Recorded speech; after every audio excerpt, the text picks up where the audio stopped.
Oh yeah. What's up, everybody? What's up? Welcome to the Hi. Q&A wrap-up for Rime of the Frostmaiden. Hello.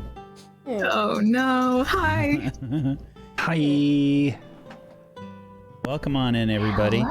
I hope we can get to a lot of questions today. We'll see. There's so many questions, though. I don't think we're gonna get to everything. I don't want to, keep everybody too long for this today, but I know that there's a lot of questions and whatnot. So we'll try our best to answer stuff. Thank you so much for joining us again for this, and thank you so much for joining us for the entire series. It's been really great. It's the longest show in Table Stories history. What? Yep. We've done it. It surpassed Witchcraft and Wizardry. Yep. Amazing. In terms of We the have done longest it. show. Wow. Yep. So longest show.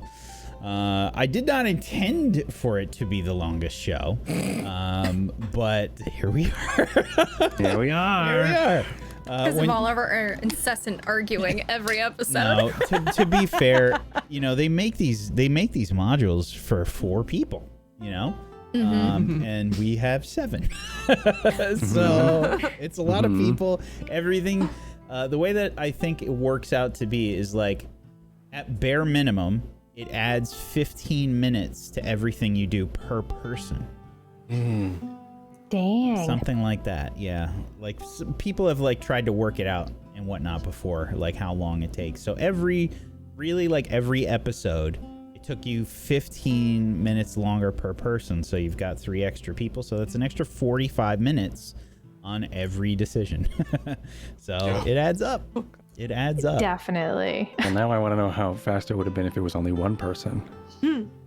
Oh. And now I'm doing the Definitely math. Just been smudged. They would die. How many episodes have been Leoric there? died. Episodes, there were 83. They would have been 83 dead as times Zardarok if they were lucky. 83. So 83 times 3. let's do some question and answer. Chat, if you have questions, you can put them in the Discord or in the chat room. Well, I'll try to catch them as soon as possible, but write them down for now, because we'll come to chat questions in a little bit. I want to go and do some questions from the cast first, and then we'll open up questions for the chat. So if you have any questions, write them down for now, put them in Notepad or something, and then we'll take them from Discord and or from the chat window, and I'll say when we do that. But for now, let's go around the room and let's do some questions and whatnot. Aaron was kind enough to volunteer to go first. Where do you want to start? Okay, so the question has a couple bits to it, but it's pretty small overall.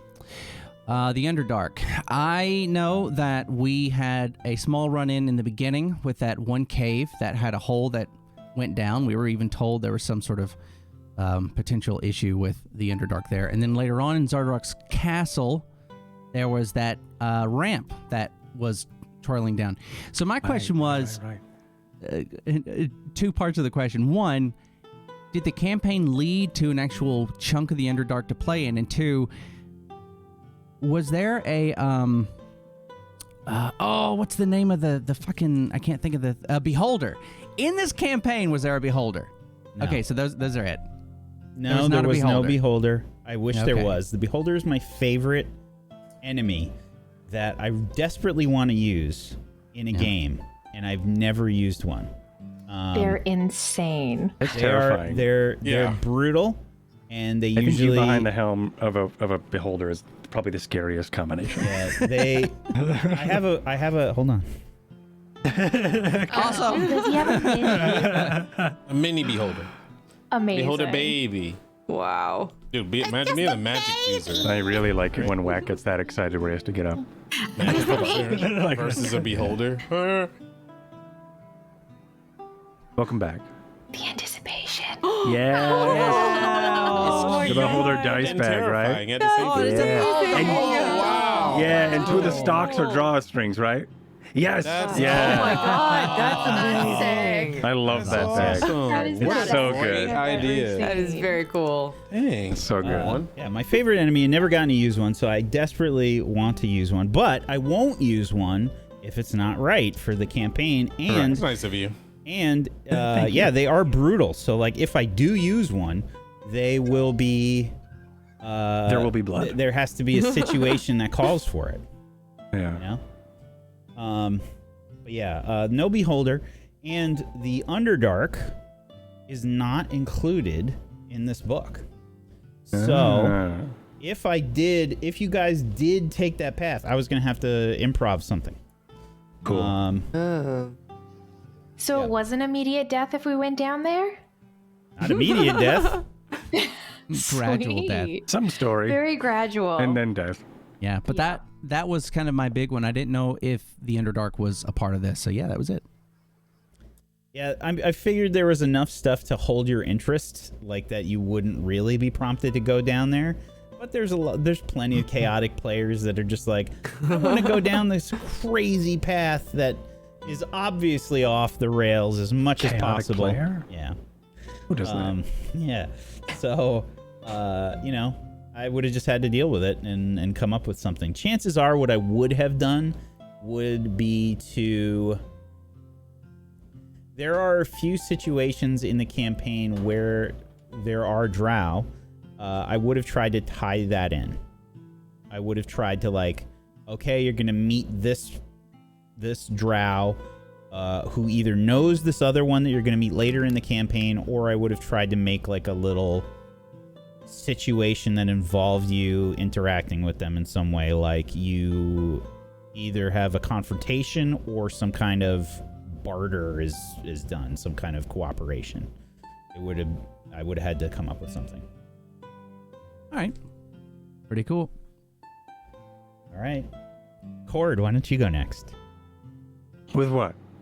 Any questions? I told them. What are we doing, Cord? I have nothing prepared. Okay, we're skipping Cord. Who wants to go next? Skipping me. What?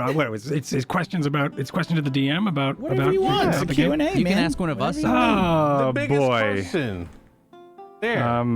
There you go. You don't have to go next if you don't want to. You can come back. Oh, that's not a question. Those are answers. Yeah,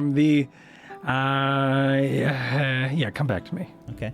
Who wants to go next? Does I'm just anybody wanna excited go to be next? out of makeup and just being able to sit down is nice. I'm just let me have it. You're just taking a break for once. Yeah, just So let you me don't wanna- enjoy this. Surprised you didn't have flour on this Let time. me enjoy. I should have one last time. Hi everybody, it's me. This is where I was the whole time. Who wants to go next? Does anybody else have any questions? She's on the. Okay. Looking Yeah, at the screen. I've got some stuff. Sure. Okay, so I know that Tech kind of put it in the chat for us, but I'm super interested in Leoric.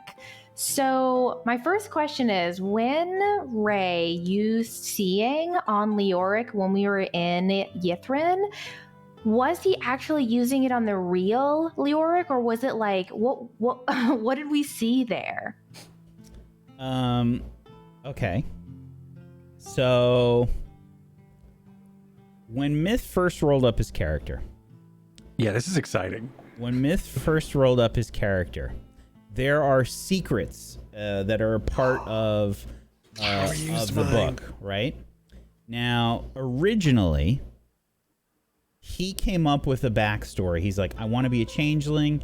And he surprised me a little bit when he did this, just because, I think when we were doing the character creation, it hadn't even occurred to me that was really an option. But I was like, no, I want to let people do really whatever they want for their characters.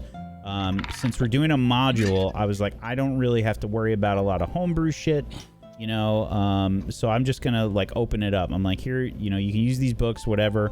And then he came at me with the changeling thing, and I was like, oh god, the Sword Coast Adventurer's Guide is the one thing I don't really have or know anything about. And he picked two things from the Sword Coast Adventurer's Guide. All right, I forgot. Yeah. Because the Arcana thing is from that book. Yep. Yep. So I was like, all right, let me look at this shit. Let me see if it's okay. Because I don't have a problem with homebrew shit. I just want to look at it first. Yeah.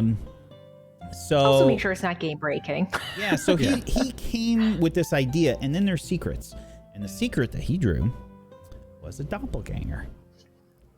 Sweet. So we went back and forth a little bit, and Which was very interesting. we had a conversation. Like, I was like, what do you want to do? I was like, because you got this. Do you want to draw another secret, or do you want to do this? And he's like, well, can we just kind of switch to a changeling? I said, we can do the changeling. I have no problem with that. But, you know, in the spirit of the module, I do want you to do another secret if you're not going to do the doppelganger. So he drew another one.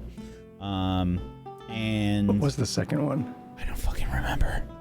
I have it. It's down in my notes someplace. I'm stealing cards on accident. I don't even know how this works anymore. I was like, oh, let me see what it is. And I'm stealing cards in the game.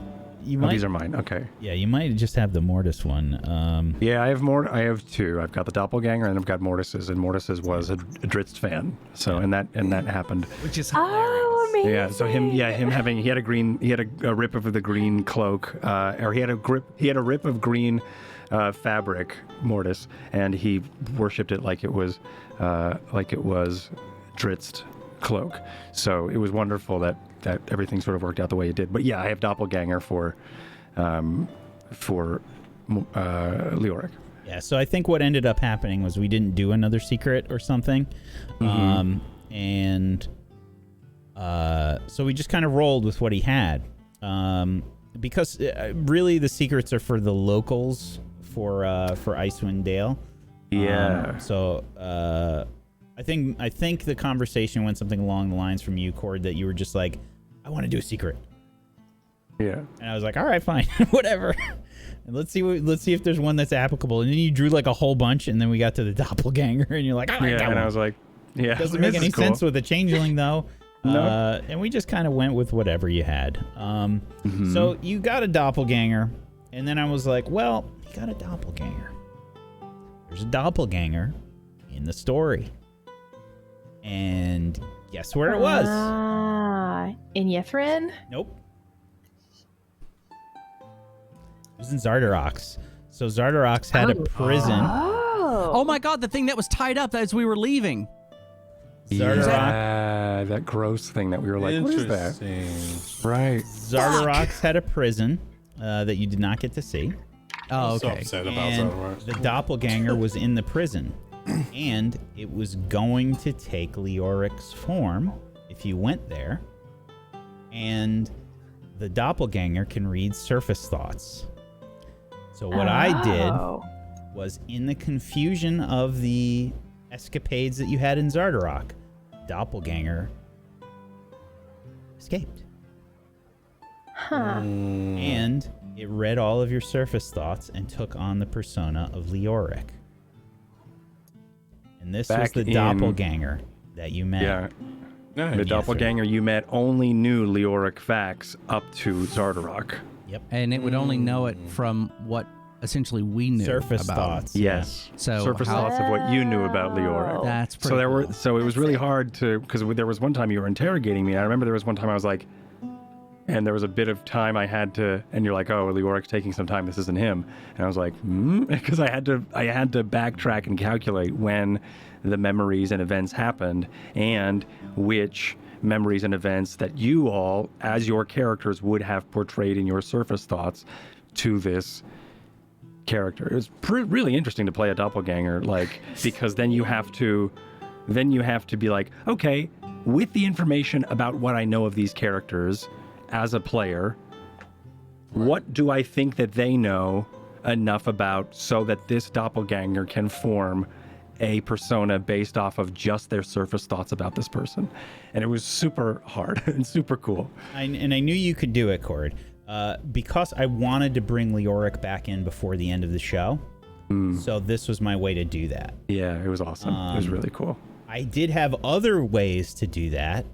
There were other ways that would potentially happen. I had a few different ideas, but because you got all the way to Yithrin without really encountering any of those other ideas, this was the one that ended up happening. Yeah, that's the one that happened. And it was another way for me to kind of like tie in Velen's backstory with the whole thing.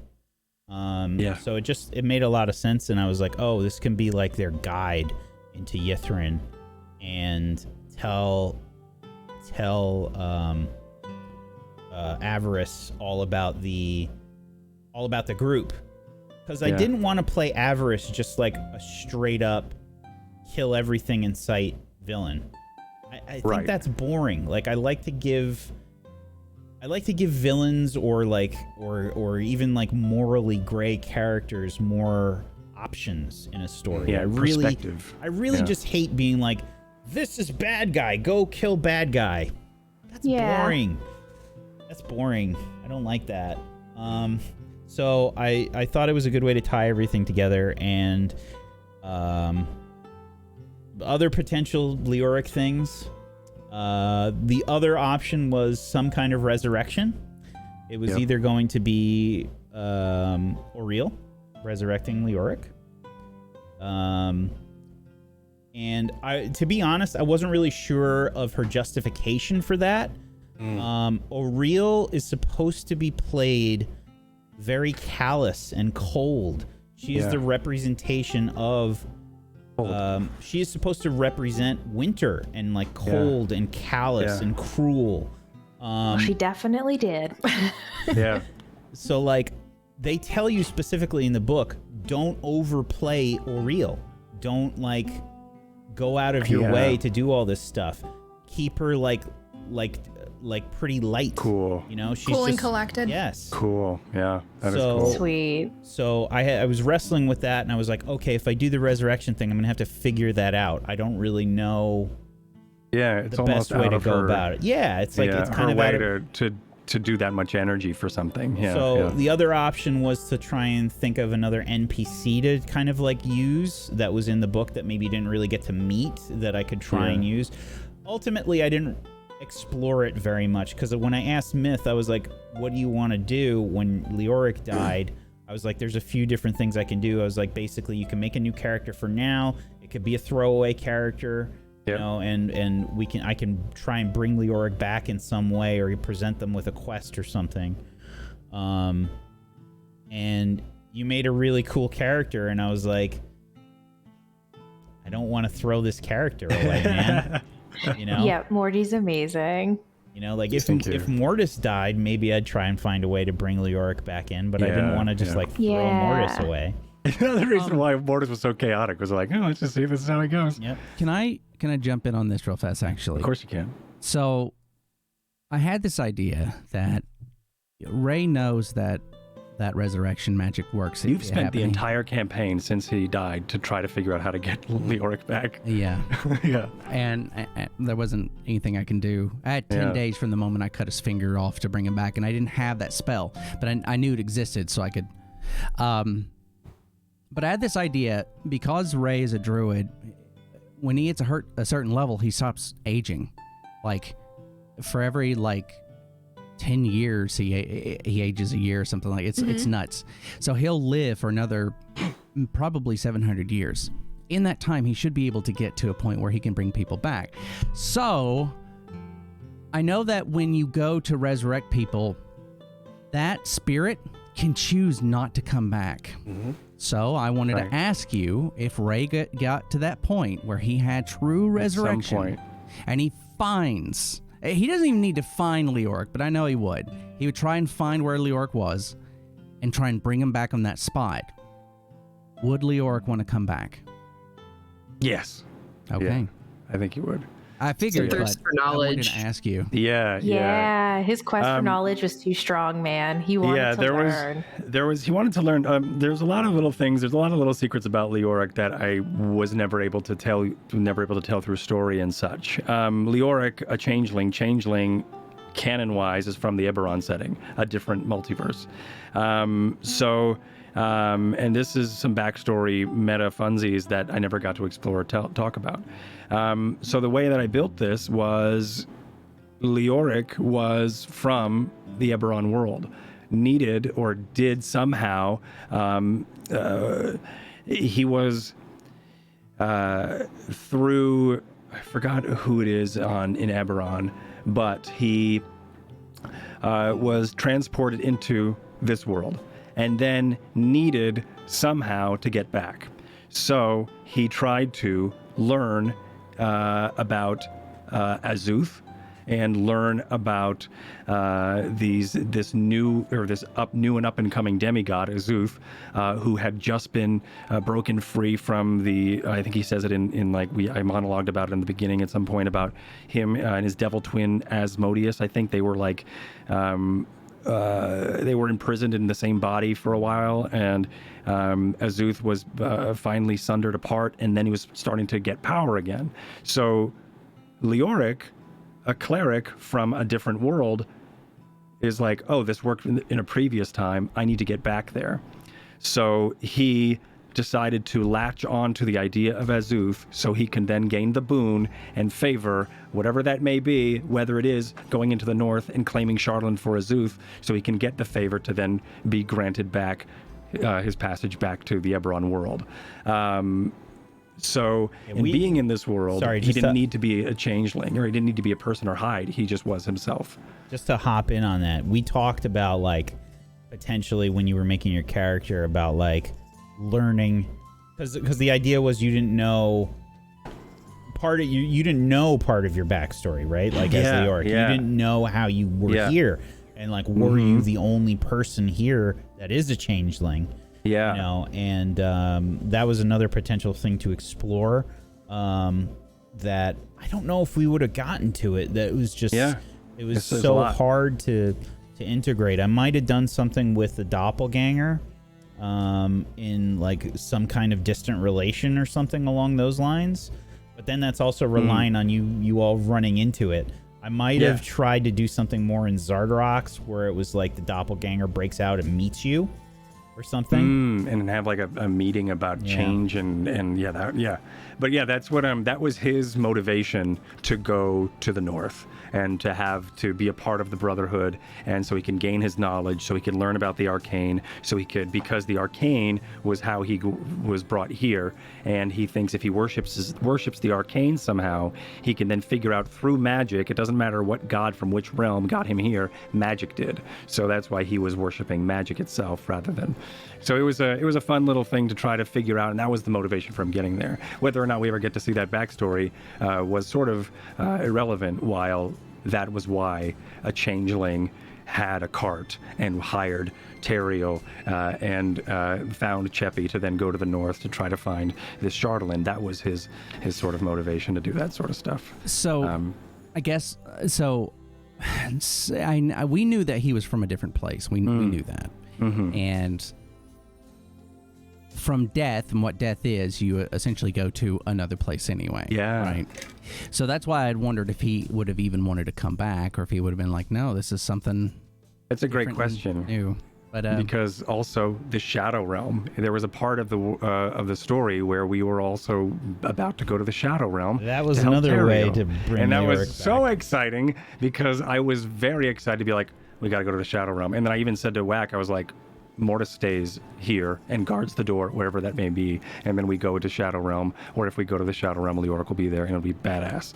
I was going to do a lot of stuff in the Shadowfell, but... Shadowfell, that's it. Thank you. The Shadowfell, but you all ended up not doing that. I was going to do stuff... The real story is I was blocked from going there. I was going to do stuff with Teriel, with Leoric, and with Moonbrook in the Shadowfell. That was like a triple. Teriel was like, hell yeah, let's go. It was like a triple backstory thing that I was gonna do, and then I kind of improved the whole bit with the Morning Lord and trying to get and trying to work out the situation with Teriel. It's just improv. It happens. Yeah.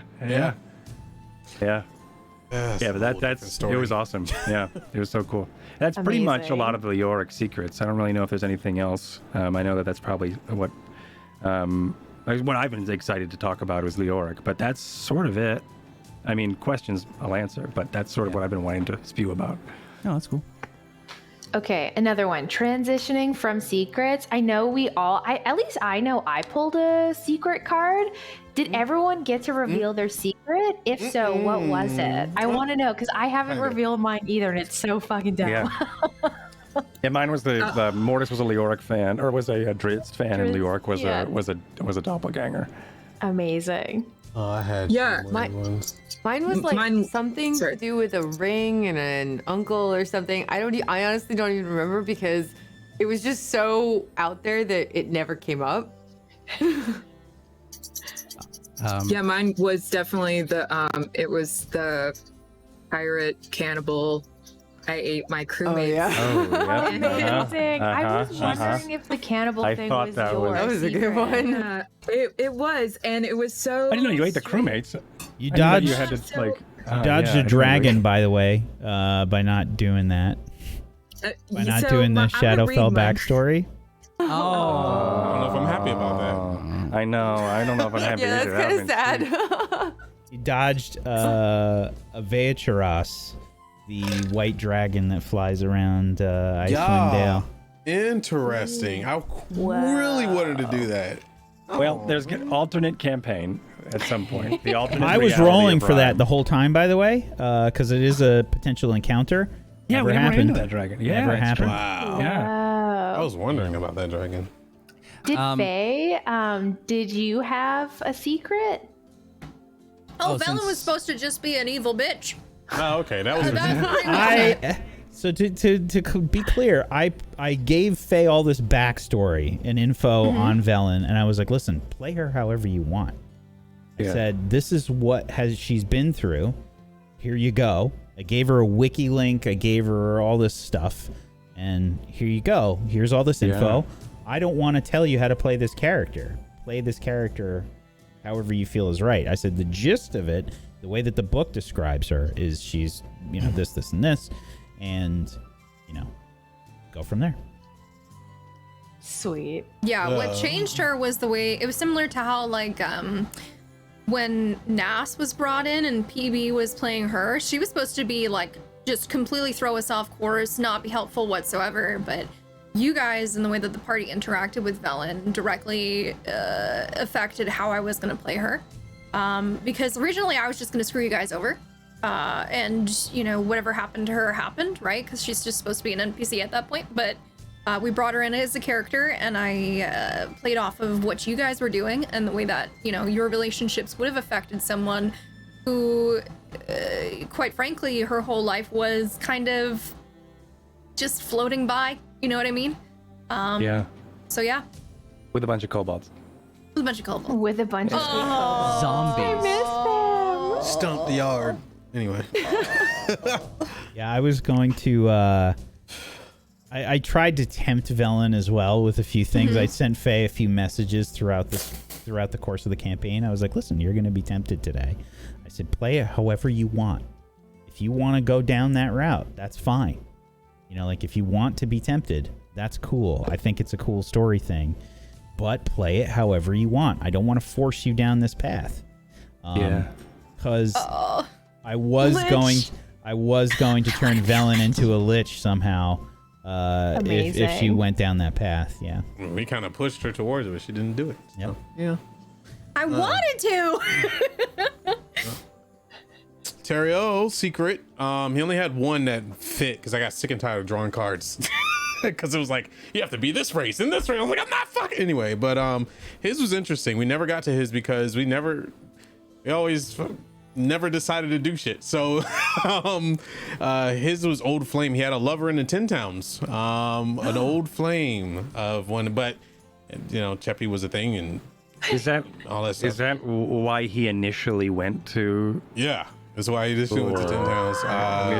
That's But cool. That makes sense. he's like, Totally I have true, no yeah. one. Yeah. He's so oblivious to anything, so he didn't even understand. Yeah, he's such a It would lover. have been one-sided, and yeah. So basically, That's awesome. she would have helped us on our whole journey and stuff like That's that. so But cool. So you got a contact in there, and the reason why you were up north is because of that, Right. subconscious love of needing to.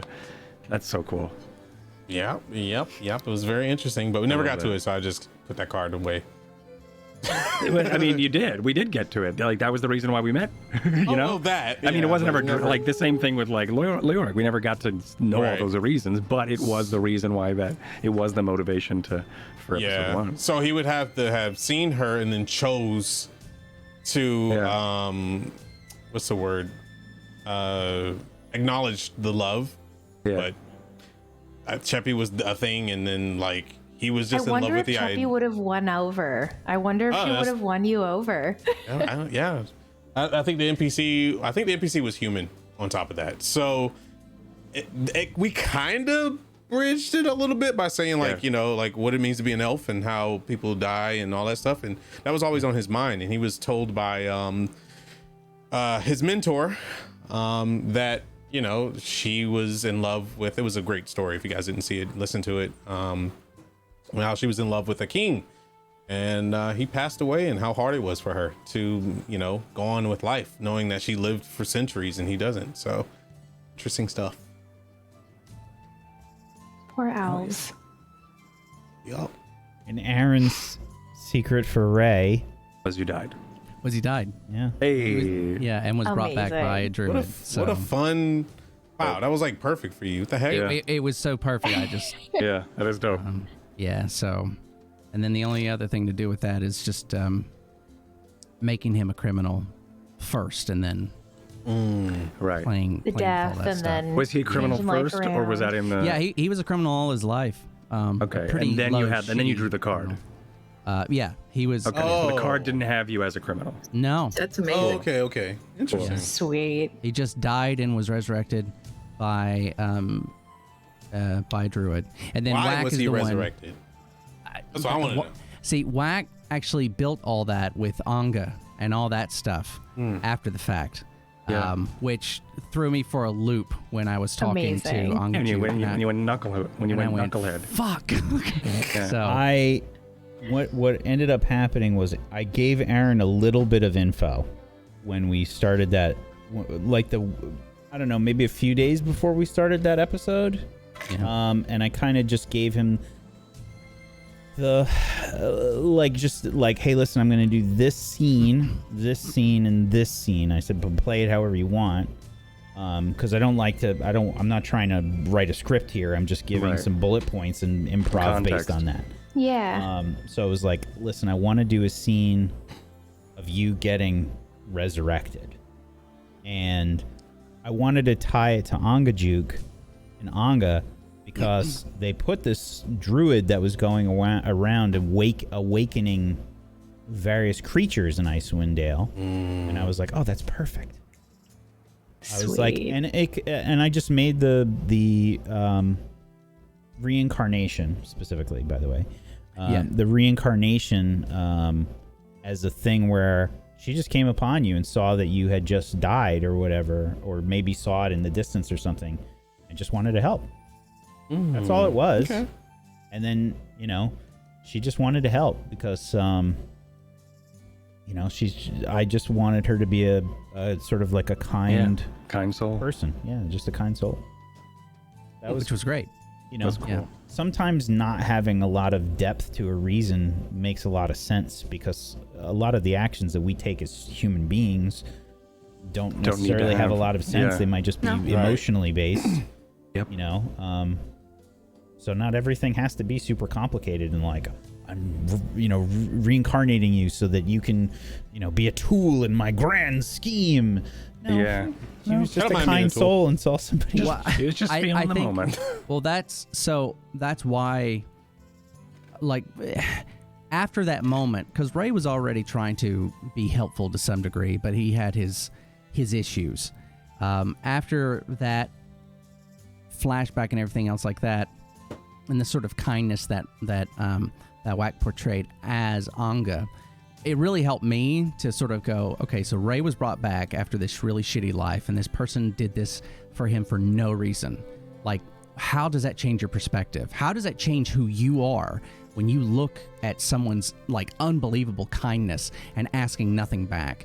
So I had to play him as he was a little shitty in the beginning. He could have done a lot of shitty things in the beginning. It's hilarious. And I had to play it that way.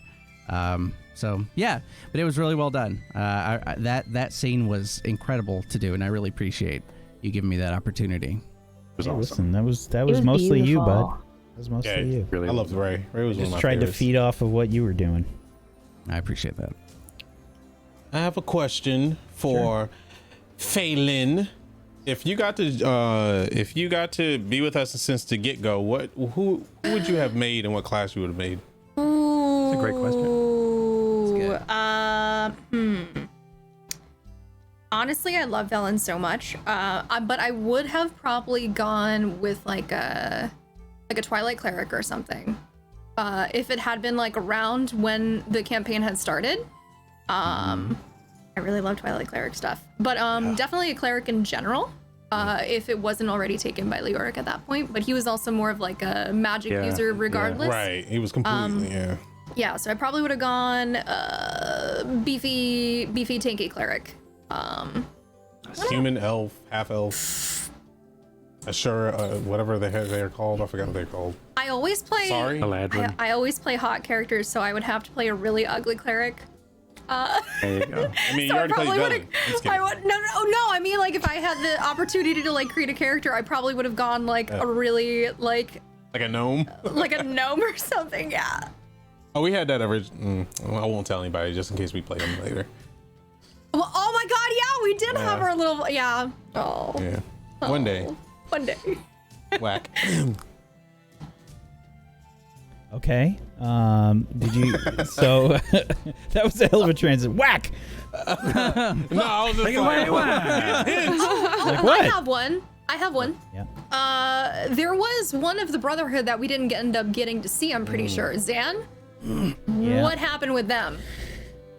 Okay, so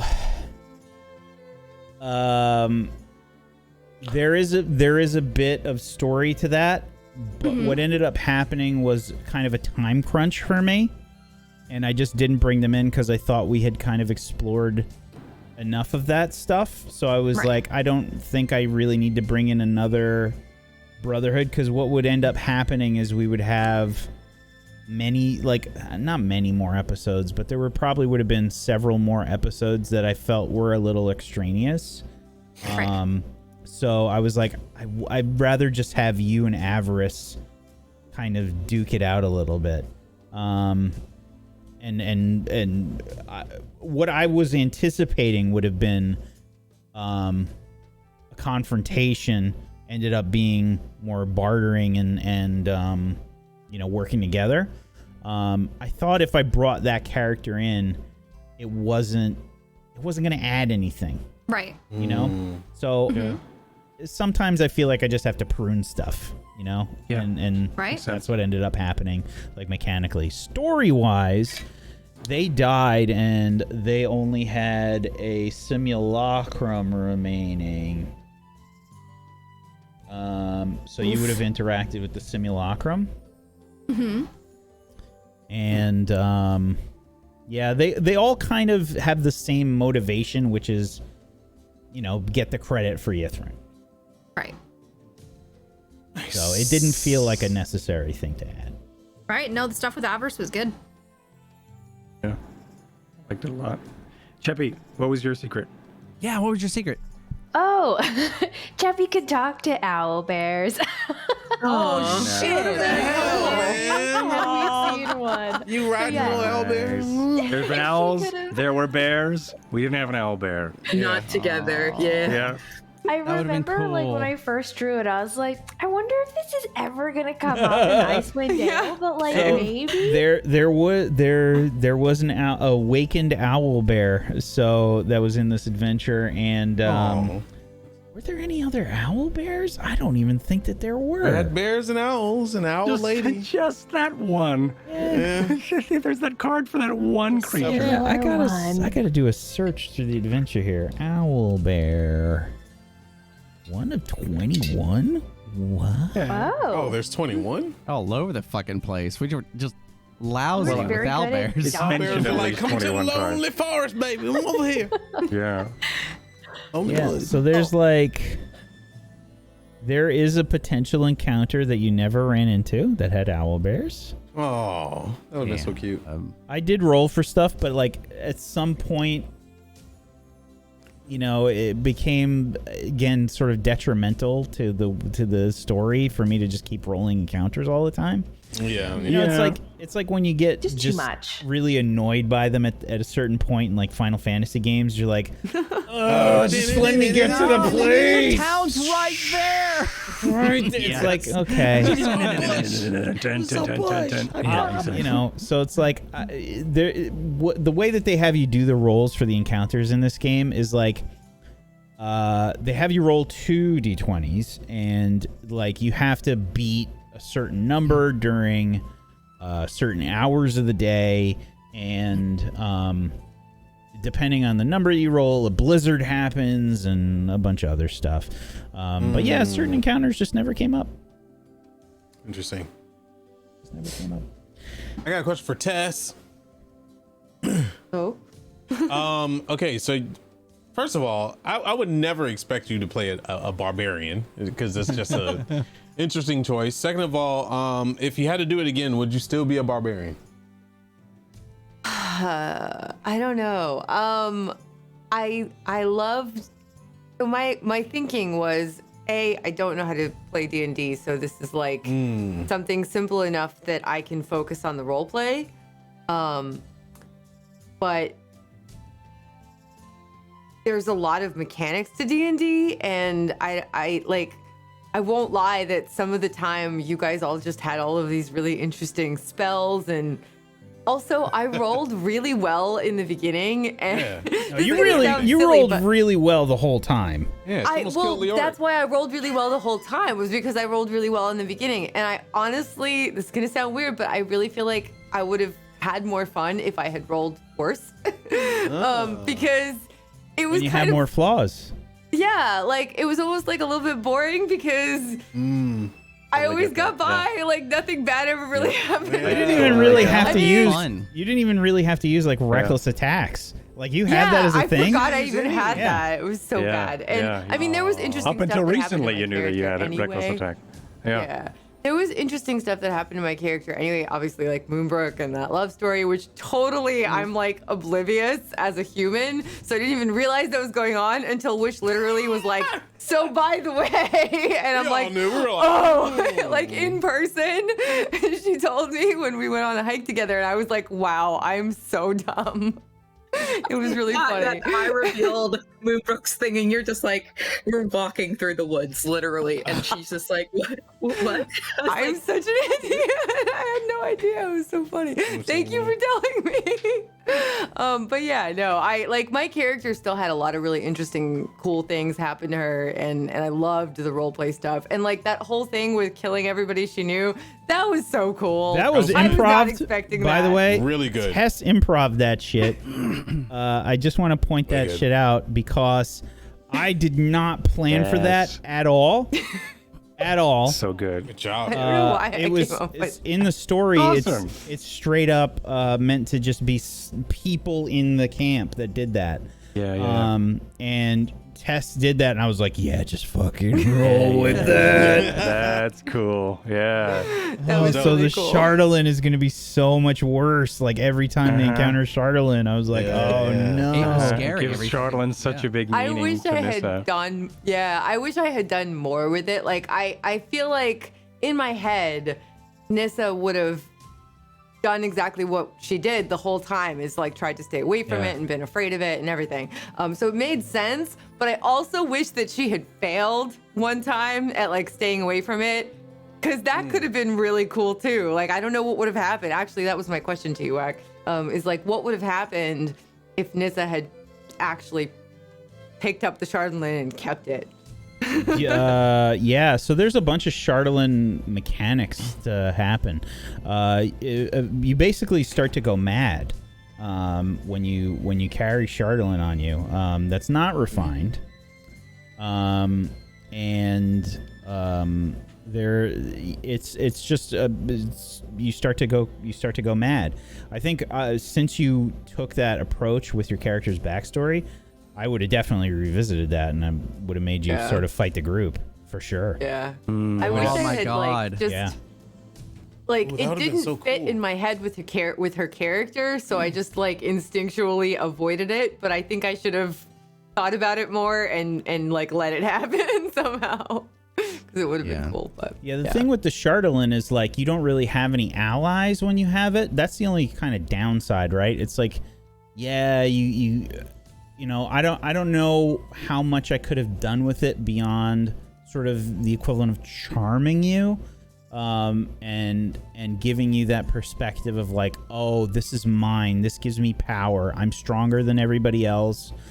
This is my right, you know, and where do you go from there is the question. Like, you know, like how do I take that bit of the story further? Do I turn you into a boss and then have you roll another character? You know, there's a bunch of questions there. You know, do I make you like a new boss in Icewind Dale that the group has to figure out? You know, like, yeah, it's hard. It's a hard, it's a hard aspect of things to take. Mechanically, it's along the lines of like you start to go crazy, basically. Yeah, I mean that could have been cool. I don't know. I still feel like I'm very much a baby role player, so I think I was afraid of taking that on, but I should have just gone for it. But anyway, things happen as they happen, and they happened awesomely. I think overall the campaign was really cool, and I picked a barb in the first place partially for ease of mechanics so that I could focus on roleplay, but also because I'm a tiny little weak small person. Like I couldn't get the car door down today. Like the back of my boyfriend's car. Yeah, I couldn't pull it down. Like his hands were full, my hands were full, and I tried to pull it and I couldn't do it. So playing a barbarian is like a total departure for me, which I thought was cool. That's why. Hell yeah. Sweet. Can we get another roar? Ooh, that one was terrifying compared That was to good. That really one was good. Like it. That one It's a got good me. one. They're always amazing. Oh. It was fun. Excellent. Any other questions? Yes. I have another one. Okay. Do you want to go first, Myth? No, mine's gonna be a longer answer. I could tell. Okay. So I have questions about the Dragonborn. I don't remember their name and the city that they were from, but they were the one who was kind of like a drunkard. Oh, yeah. I want to know, like, did the party have a lasting impression on that Dragonborn? Like, did we impact him in a way that was like positive in how he kind of saw himself in like the town that he was in? Trovis. Yeah. Trovis. Yeah, Trovis. Yeah, He was Amazing. kind of a jerk. We saw him later, right? In He the was council. a jerk. He was in the Trovis. council later on. Well, he was Yeah. a He drunkard. spoke up. He wasn't He drunk spoke anymore. up for Yeah. us. Yeah, he Yeah. spoke up for us at the council. Yeah. Yeah. That was a big turnaround point. You definitely Yeah, did I tried have. to ask him for help, I think, but he was like, "Ooh, nope." Yeah, you definitely did have an impression on him. But you guys didn't really do the quests there. Yeah. You would have had much do more many interaction if you did quests in that spot. That was another thing I was going to ask. When we were asked to go to like the hall or the city like hall or something like that, what was going on? Was that a trap or were we actually like going to get a quest there? Oh, I know So- we were all what really page? fucking What nervous. page? I'm dying to know. Is that the one Yeah, when Nissa this was like, is- "We're not going. Yeah, we're not so- going there," and yep. I was like, "Yes, we are." Yeah, you guys were so chat, they were scared shitless because they No, hadn't we done know it. combat. I was like, They were avoiding combat because when we talked in the beginning, I was like, listen, this is a tough campaign. Yeah, we were and you're so like, scared. we're not level 3 yet. We gotta hit level 3 before we do anything. Oh, yeah. Everybody was was a level 20 scared person there. or some shitless. shit. Yeah. Everybody was scared shitless, so they didn't want to do combat. That's why combat took so long. They avoided the hell out of it. They were chatting like, I don't want to do this. I don't want to go. I don't want to look anywhere. I think it was Leoric and Terrio was like, "Fuck yes!" Yeah. Like, we were ready to go. Yeah. Let's do it. Frank. I love that about Teriel.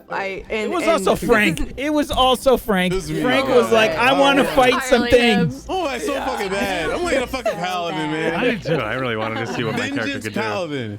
Yeah. Nuke and shit. Say that I would have, like you said, I would have been more into like, let's go fuck things up. But the thing is, it's like especially for the locals, we were told like this place fucking sucks. Really bad. And you guys know how bad it sucks, and like I don't even think chat like understands. I definitely don't think y'all understand just how bad the locals had it for very many years. Like it was bad. Yeah, it was And basically for those 2 years of no sun Yeah. and steadily colder temperatures. Yeah. Yeah. And for those of you who, thing, that still blows my mind. oh yeah, the Sacrifices. sacrifices. Gloria. Yeah. Yep. For those of you who don't know, chat, locals, there were the locals and the outsiders, and I don't know if this was ever brought up, but this is like a meta thing for our group. No, we and talked about it. The little chat, bit does in chat the know beginning. about Did we? locals and outsiders? I don't know. Yeah, Because we had, oh right, because in the beginning it was like, all right, we're gonna switch over We to the started locals. the session I like had that. overlays. Even the entire series. I had by locals switching and back and overlay. forth. I had locals and outsiders. It was just so overlays. long Yeah. ago. Yeah, I know. It was 2 Such years a ago. fucking awesome first, like, no, it was awesome. So Yeah, it was cool. Yeah, it was I cool. had feign death ready to go at one point in case we were in a town and it was a person sacrifice and one of us was chosen. I was ready cool. to make it look like that person died. Really great. quick to tap on that, Moonbrook was so crazy at one point before like Nissa. She's just like, yo, I go to this town every time that there's a lottery and I hope that I get picked. Like that's how she did not give a damn about death. Like that's Yeah. drops into the subclass thing. Anyways. Ah. Food Myth, your brook. question, and I'll go after you because I want to know about Miss Chewinga. That was my last question. Oh, then you. There you go. Was that yours, Cord? No. No, I want Cord to go, and then I'll have. Oh, you want me to go? Yes, because I'm being gentleman Oh, like. excuse me. Thank you very much. Zardarok. Actually, I've got two. I know that there's a lot of stuff that we missed in Zardarok. That's not my question. I'm more curious about Scriven Scry. Yes, that's my question too. What's up with that little bitch? So He went to see Leoric. I had a few ideas for Scriven Scry. And I didn't act on them because I didn't want to take away from your different scenes in the last episode. Okay. It would have been 4 more Scriven episodes. Scry was straight up like observing the whole time. Oh, of course he was. Yeah. When the magic nullification thing went off, if anybody had survived, you would have seen Scriven Scry. Okay. Scriven Scry I mean, was there. I was asleep. Yeah.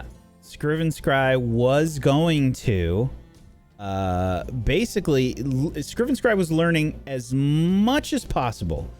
First of all, killed Kingsport. Apologies. Oh, no. That dick. Monster! Animal. Fair. Yeah. Oh. Because We weren't really good babysitters. Just because let that you on our all own. were more interesting and wanted to potentially get more information.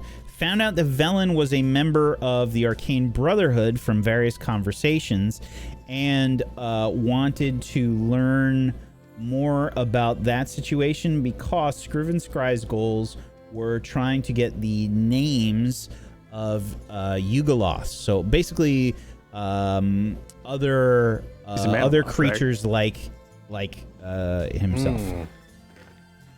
And to basically get power over them. Okay, now I gotta look up what a Manaloth does because I didn't get to do No, that for a while. Arcanoloth. Excuse me. Thank you. Arcanoloth. Never put it in Spellwind.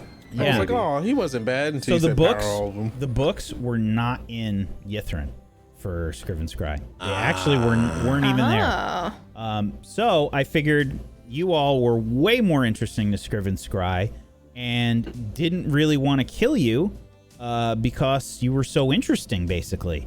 Look at what these people are doing. They are trying to fight O'Real. This is amazing. And if I follow them, I might get the information that I want. It seems like a better opportunity than what I have been doing. So was very Interesting. interested in Velen more than anybody else. So he didn't care about the book after he met us? No, still cared about the book. Still a goal. Still a goal. Okay. But I was going to bring Scriven Scryan during Velen's scene, actually, at the Arcane Brotherhood. But what I had to do mental math like really quick, because I didn't anticipate Faye wanting to do that scene at the end. Right. And I was trying, I've got a million things going on in my head when that's happening, and I'm like, I kind of want to bring in Scriven Scry, but I'm like, this is the Arcane Brotherhood. They're going to have magical detection. And I was like, I don't think I can just bring Scriven Scry in here. If I bring Scriven Scry in, it might take away from her scene. I don't really want to do that. I would have loved it. Yeah, so it's like I'm wrestling with all these thoughts, and it's happening so quickly. It's like you have to make a choice right in the moment, right? So it's like, no, I'm not going to bring in Scriven Scry. Was it a good choice? Was it a bad choice? I don't know. That's the way that improv works. Yeah, that's how it's awesome. It was awesome. All right, thank you. If I had anticipated that scene beforehand, I would have probably come up with some more stuff. Yeah, you would have had something. Yeah, that's awesome. Cool. All right, now I want to know about Chewinga Girl. Yes. So the Chewinga stuff was nothing crazy. This person was just a Chewinga researcher, really. Just a weird kind of creature that lives in Icewind Dale that they wanted to know more about. It's just kind of like a rando quest that's in here. And I thought you all had so many interactions with the Chewinga that I wanted to integrate that with Leoric. So I figured that the Chewinga really were curious about the situation. They were observing what was going on with Leoric at the time, and they imbued Leoric with some of their magic. And that's kind of what kept him alive. I also, just mechanically, I didn't really want to kill Leoric in that situation. Because So the Chewinga gave him his power his second time. Interesting. Okay. Not I was O'Real. wondering. It wasn't O'Real. Okay, cool. I've got something. This is so stupid. So this goes all the way back to the very first episode with the avalanche. Okay. Oh, that was first episode. Yeah, that was like the first fucking thing that happened. Wow.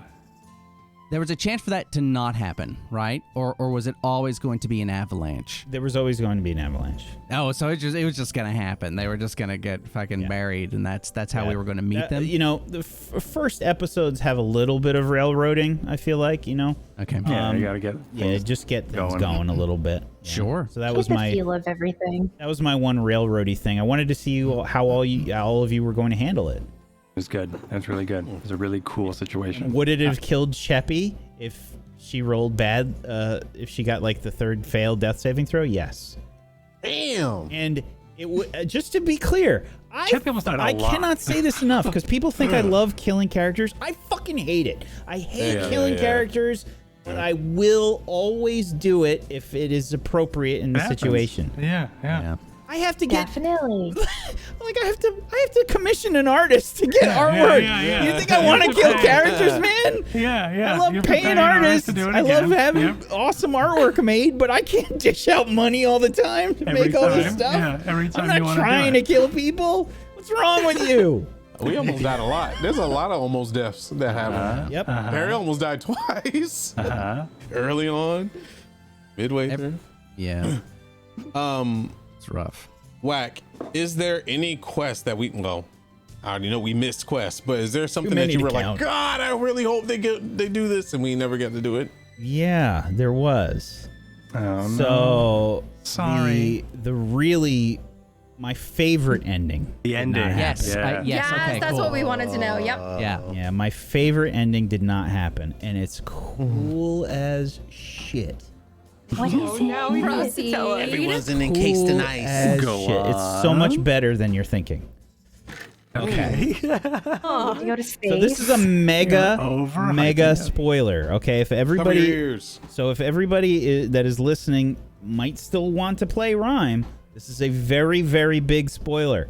Okay, so just be aware. Okay, so I'm gonna bring you over to the Yithrin map real quick. Yes. Okay. Ooh, yes. We could have made it fly. I'm gonna cry. No, the city was broken. Oh. You basically weren't able to get it to fly no matter what. So, remember I mean, this. if you had Leoric, you probably could. Was that the necrotic one that fell? No. Nope. Yes. No. Now- necrotic one. Okay. Why Yes. is that the- one. Yes, why is he the- wanted that to fix the obelisk. Yeah, why is that Oh, not going over right. The freaking staff. there? Yes. Okay, so, staff. Yes. We were this close. Wait, We were very we need close. appropriate music for this. Okay. Oh, you had music too? Oh, man. We need appropriate music for this. Should we just do the scene as if we did it? Why? No, it's too complicated. Got your fucking staff and then throw it on the ground. Yeah, so, Okay. Well, I'm not sure why we're here, but so, the obelisk. This device was so good. incredibly important. These devices are Which through obelisk was various modules. This was not one of the towers. This is an obelisk. Oh, This is the one that had the different. crack in it that was damaged. We were right there. And all the little Yeah. If things on you it. had retrieved, and this is why I needed to let you play out the last episode. I wasn't sure what you were going to do after everybody sort of died. If you had still continued on to the Staff of Power, it was still possible to How do you do achieve this part? ending. Yeah. Unlikely after what had happened, but it was still possible. So I had to see how it was going to go. I needed Now to. we're all dying, I but needed I'm to. gonna go That's plug in that's this the real power. reason that we might have gone another Yeah. episode. Yeah. I gave you a chance. So, if you had gone into Larthus's tomb, there were some Nothics in there, and It's easy. they were. It was a potential location for Larthus. So if you had not attuned to the Mythalar and gone there, you would have run into Larthus there. Okay. If you had retrieved the Staff of Power, if you had done what Veneranda asked, Veneranda would have directed you to using the Staff of Power to activate the obelisk. The obelisk would have turned back time for the entire world. Oh, my How far? To before Yithrin was destroyed. So over 1,500 years. And it only would have activated in a certain area around the obelisk. So if you weren't all together, somebody might have gotten left behind. Oh my Wow. god. That would have been so freaking mind blowing. Yeah. So if you had done that, the campaign would have ended with all of your reactions to being back in the past. Oh, what do we- new campaign. Shit, what have we And been together? you would have or seen no? Larthus as a full lich. What? Wow. So Wow. we would have You would have been floating on Yithrin with while the it was city still alive. in the air. Oh my god. With the city again, people walking around enjoying it, and That we're would have just been sick. I would have Perfect gone season. to. Perfect season two. Don't touch your spindle! Don't touch your spindle! Like freaking the fuck out. Yeah. You know, like They that's could all I could stop think the I'd be fall doing. of Don't! Yithrin. It'll crash. Gonna sound like these weird Dude, doomsayers. You know? oh my god, my soul hurts right now. That What is about an the, what awesome about ending. the You what have about the no spindle? idea how bad I wanted to railroad you guys to that. I was do like, that. I can't do it. I can't. I have to just let them do their thing.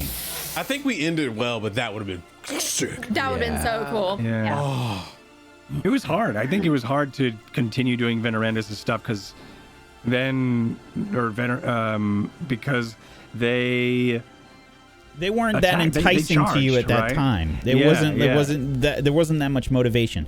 That's Yeah. really one of my was only the hard part. complaints. I would have liked to have Veneranda be more enticing in some way. There really wasn't anything in the book, and I feel they looked cool, and that was yeah, it. I feel like I wish I had added something to Veneranda to try and make that more of a possibility. But you Yeah, know, you just have to sometimes there's so much stuff going on. Like, you know, I have my faults too. Like as a Dude, DM, you know, sometimes this it's is just awesome. hard to think about every little bit of a detail. You know, Yeah. Well, for an ending like that, they they should have made Veneranda so much cooler because they just immediately gave us like, okay, we want to avoid this kind of It was my violence. fault because Terrell's a fucking paladin. It was undead. If it wasn't that relationship, Terrell would have been like, let's do this.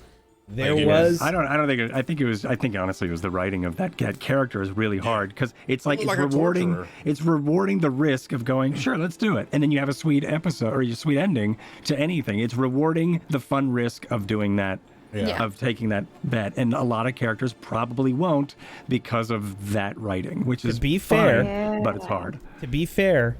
There was some stuff if you guys had investigated a little bit more. Do you remember the lady that had the crown? Yes. Yeah.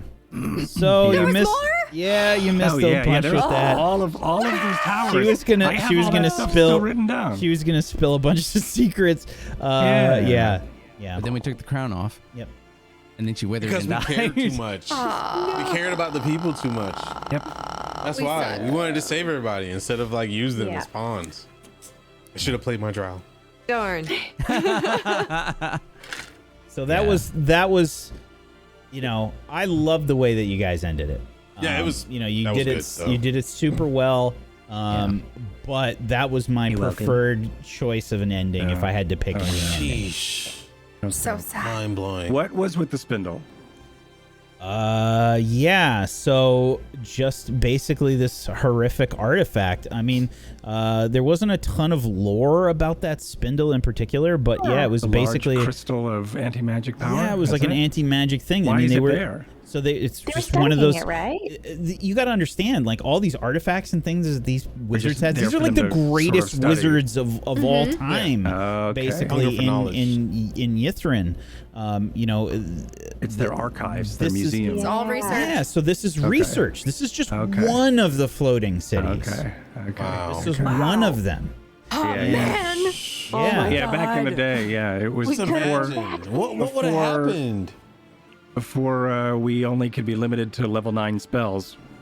Cities floated. Man, if we were there, dude, that could have been a whole campaign by itself. Just It's being time. back Whether or Yes. not you mess up like the actually timeline the and like case, yeah. characters are born Yeah. or they're not Oh my born, God. that's like That some Yeah. crazy shit. That would have been cool. that should Yeah. be like if Wizards wanted to, that would have been the sequel for this. Yeah, dude. Yeah. That would have been the way to do it. Would have been a really Altering cool the one. timeline. I personally think they should have aimed for that, and you know, done a multiverse kind of thing where it was like, hey, listen, this, you know, this is a branch of timeline that happened because of this. What a ending. So sick. Yeah, I forgot who it was. I was talking about this Carthus? with the cast. Yeah, it was Carthus. With the cast, by the way, I was like, I have from the beginning. I was like, there's an ending that I want from this game, and I'm hoping that you will all pick. But I was like, I'm not gonna railroad you to get there. It's hard. It's hard We were to get so to it. close too, man. We have walked past that thing a million times. And we were interested in the staff too, and the obelisk. We investigated the We obelisk knew and that everything. those two were cracked. together. Yeah. We're like, why the fuck is it cracked? I figured there was still a possibility that you could have gone to the staff, depending on how you did things. So the role that I had Cord do for Mortis at the end, the one or the two, Oh, Yeah, right. thank you. Oh yeah. was going to be, or was, basically like what happens when the bag is thrown. That was straight up the roll. I was like, it's either Right. going to have this reaction or it's not. Interesting. So 50-50. yeah, in the book they make it so that it just nullifies all magic. But because O'Reilly was thrown at it, I was like, it has to be worse. I was like, it has to be worse. Yeah. It's got to be way worse. Yeah, and That's not even a possibility in the But book. I mean, it provided like so much good RP too, though. Like, There's a fight in that. Is there a fight of Oriel in that zone, in that room? good question. Usually. Good question. So not necessarily, no. Okay. Grimskull. Okay. Could we have fought her like legit on Grimskull? Yes, absolutely. Oh no! She would have Murdered fucked. us. We were So not I ready. probably Yeah. would not have changed her at all if you fought her in Grimskull. Right. Glad we didn't. Yeah, It was so fun. she would have had lair actions Oh my if you God. fought Who there, died? Yeah, we were done. which I kind of added anyway. with you fighting here. I feel like she should have anyway. Yeah. She had her surprise, the old Oriel surprise. Yeah. My favorite dessert. What ended up happening with Larthus and everything, the way that went, I was like, you guys had all these NPCs. That wasn't really a boss fight. That was kind of just like a regular fight because of the fact that you had so many NPCs. So I had all these things that I was juggling, basically, that it was like, how do I want to make this fight epic. I have to make this fight epic. So wherever you fought her was going to be epic. And yeah, it would have been bad if you fought her on Grimskull, I think. It would have been really bad. So that was a good choice, honestly. Just let that happen. Grimskull was where that was her That's her home. Snowflake Island. So why didn't she interfere with us? Why did she let us do the trials? Like, what the heck was that all about? Because she could have just sniped us up. So you got to understand Aurel's personality. Number one, she's a god. So she acts differently than other people. She is. I looked this up in D&D lore because I was like, who is the Winter Queen if Tatiana is the Summer Queen? And most people view Aurel as the Winter Queen, the Queen of Air and Darkness. So playing her that way, and the way that the book described her was like, she's very cold, she's very callous. Play her this way. Don't overplay her. Make her, you got to make her. She doesn't give a fuck. She doesn't she care. doesn't care about shit. She doesn't care about you. Makes sense. You are she's like a god. You're like nothing to her. So you going there and like invading her space or whatever, it is what it is. And in terms of you doing the trials, you're just another person that wants to do these trials. She set them up for a reason. Are you worthy? The reason that she took the codicil from Doppelganger Leoric was because he didn't do the trials, by the way. Yeah. If any of I you love that. If any of you had done this, she wouldn't have taken it. Interesting. Okay. Because we gave it to Leoric, or Doppel Leoric, so Leoric can go close the door. Yeah. It was Velen and Ray Cool. were partly into that room at the trials. Do you remember that? Something happened and we got a choice. She talked to us in her head. Oh, I have when you're talking about in Grimskull, right? In her abode? Yeah.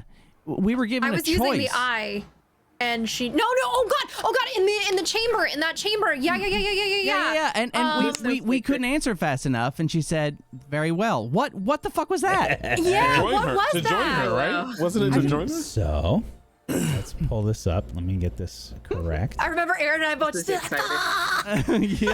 It's like, no, yes, Maybe? The way is shut to all but those who pass the tests of cruelty, endurance, isolation, and preservation. And if you continued on and you passed all that stuff, that one room that had the frozen person inside, you didn't want to go inside because you were too basically scared. And yeah, this was Aurel's blessing that you could have received. And this was the blessing of the Frostmaiden. So you would have straight up had to make a Constitution saving throw, DC 21. Oh my god. On a failed save, the character is petrified, becoming an ice statue instead of a stone one. On a successful save, Good thing. the character gains the blessing of the Frostmaiden. If you had gained it, your eyes become as cold as ice. You gain immunity to cold damage. Wow. Immunity? And you can That's cast the amazing. Cone of Cold spell, which is an insane spell. Yes, a nut. That's dope. And you regain the ability to cast a spell when you finish a long rest. So once a day, Cone of Cold and immunity to cold. Oh But my you got to beat God. a DC 21. 21. Yeah, that And was nobody had greater restoration at that time. Yeah. I think it's a greater restoration for Petrified. No, I didn't get that. And then it takes stuff too to do greater restoration. So It's like diamonds. followers and like or gems, 100 fanatics. gold or something. I think so. Yeah. Yeah, followers and fanatics of Oriel would like go in long treks across the snow through blizzards and freeze themselves. So it's really cool that they would have that be the. That's why Leoric didn't like Oriel, because he's heard all these crazy stories about the followers. But that's why, of course, when he thought that he was blessed by Oriel, because he's like, oh, I've got this ice magic now. But so it's really cool that it's like, oh, the blessing of Oriel, and it's this terrifying trap, which with a frozen person. So it's really cool. Ray would have Really failed. cool. His constitution was. Well, it was a 10. saving throw, right? Con save. It was a con save, yes. Still would have failed. Yeah, you lose a 10, you would have a +1, so you need Also- Yeah. the 20. I cannot Yeah. emphasize enough how much Teriel's presence destroyed the balance of any encounters you guys came across. Good. Destroyed it. Good, I because mean- there was one character that didn't do anything during all those encounters. So It Poison was versus undead. It was And ice fucking sculptures. crazy. Having Teriel there, I mean, he absorbed so much damage from you guys. It was fucking Yes. crazy. I'm so curious. Like, I don't know how to even begin to figure out the math on that, but just having Teriel there, going the path of the ancients, like. That was a hard decision too. well Huge. done. Well done. Because I wanted to stay Oathbreaker for so long, but I was just like, well, I've already made enough enemies. I think he should be. But if we would have went to the realm of And shadow, your other or costume whatever- is starting to smell too, so you want. Yeah, that too. It was. I switched it 3 times. You guys haven't seen it in 2 years. I would have. He would have. If I would have stayed Oathbreaker, the Balor demon would have taken over, and people would have just hate Teriel. That was the whole thing. And somebody, I don't know who it was, told us to go to this town first, and I just gave in. I was like, fuck it, whatever. Yeah, fine. I guess speaking so. of And which- then, yeah, right. I remember that too. Yeah, we're like, Yeah. let's stop off here first. So speaking of which, I'm sorry before this question was asked and I didn't really fully answer it. That town that you guys went to, Caer Dineval, what was up with that? So the people that you met with Avarice, the Black Swords, that was a whole nother quest line basically to go down. They With the were scared they were bartender? they were in the fortress. They had taken things over. Basically, a cult was Yeah. in there. And there was a whole nother quest line that went on there that just didn't get explored. I really like this entire setting because it didn't feel like a campaign. It felt like a setting. We could interact and then pick and choose Yeah, which it was side quest we amazing. wanted It was to dope. do. Yeah, really liked it. Really Kicked cool. ass, man. I couldn't even begin to think about how to DM something as large. It was Yeah. large. I was awesome. I absolutely loved this campaign so much. I think that I was very, very happy when I was reading the book. I was like, oh god, I was like, this is really good. There's an 'Cause- owl on the cover. Yeah, and that's the whole reason that I did do it. Initially. no. Frank, you got phase error that happens in her room all the time. You need some Icewind Dale So hot. coolness. Yeah, dude. Like I said, no Coolness. AC. So sorry, no can. Oh, You can no. Put my picture up if you want. But, So yeah, that place was really interesting. It had all that those things to do there. Did I freaking delete the Zardarok stuff? What happened? Oh fucking man, I was gonna Umber pull it Hulk, up man. and just show you guys what was there. Just Zardarok secrets. Oh. I don't know if I deleted it or not. I thought I archived it. Did I put it in another? What's this one? I would like to know what was with all those towers. Was that a riddle that was going to be another Oh ending? yeah. No. Towers were how you were going to bring down the shield around the spire. Oh, cool. Yeah. Cool. If you had destroyed any magic items on the anvil, would have summoned a tomb tapper. Oh my god. Almost did that. Jesus. you already messed with one of those. Almost Do that again. did My that. God, Yeah, that thing was would've been terrifying. Insane. That thing Especially in almost that killed. tight That was, area. yeah, that thing almost killed Cheppy, like almost everything else. I feel Yeah, like. almost once he threw a hammer at her. Yeah. Lord. That was insane. I kind of like, I didn't even expect that to happen. Like, It just placed one on you and you died. yeah. Yeah. Cheppy had a very low AC. Like, her AC was, I think, 12. Even at the end there, she Wow. was very squishy. Like, warlocks are insanely squishy. So yeah, anything that like touched me just killed me, unfortunately. What was your health? I only had, I think, let me go check. I feel like it was maybe 70? Okay. 71, so it's not too bad. So here's the Here's Zardarok. entirety of Zardarok's. Ooh, Blacked wow. out too. Hey, remember that time we summoned a fire demon inside that entire room? Dude, that was Amazing. awesome. That was dope. Or DM, fire can you make element. a decision? Did Saladesh live or die? Let's the roll guy for it, that 'cause was I did Let's not roll get. for it now. So I didn't. Which one? So I might have rolled for this Saladesh. before. okay. I might have rolled for this before. Wow, I'm this gonna is dig not into how my I thought it would beholdies. look. Saladesh, the mushroom We boy. dig into my No, the beholder. guy that I stole the gem from. Oh right, the freaking Yeah. level 20 rogue. Yeah, Well, I just fucking- rolled for it. I'm pretty sure I rolled that he did not survive. Did you determine it before? Yeah, I think I did. I can't remember. Yeah. Yeah. So this is the entirety of Zardarok's fortress. I'll scroll my around a little God. bit for you, chat here. Smaller than I thought it would be. But Wow, that's not the first time I heard that. So There's no full basketball- I call it there's no full Zardarok's basketball court? fortress. Hey there, Basketball girl. court? You want to Oh, go to Zardarok's fortress? That's fucked. It's an enlarged Right dwarf. fucking there. Yeah, large dwarves. So, yeah, you missed. There was a whole nother fucking room of those guys in a prison, and there was a lot of treasure that you missed. Yeah, where's the treasure? Click that. Yeah, the exactly. treasure was in this area, all the way over there. Yeah, we would never have been there. If I didn't pass Look at all those out- enemies. Man, that would have been Oh fun my to God. fight. But yeah, Teriel. Thanks, Teriel. Okay, look, I'm gonna say it right now. It's not If you. it wasn't for Tario, that guy would have went invisible and ran and would have killed us. That's true. Wait, what? Why is Leoric in that I corner? used That's branding where smite. Leoric was. Oh. Yeah, We would have been That was the so prison. fucked up finding that. Yeah. It was. Can you I- imagine? The plan was Yeah, if we just that. found him there. What the fuck? The plan Oh, was yeah. that I was going to, like, if you had defeated Zardarok, I was gonna start calling. I was gonna message Myth and just be like, start calling for the group as Leoric.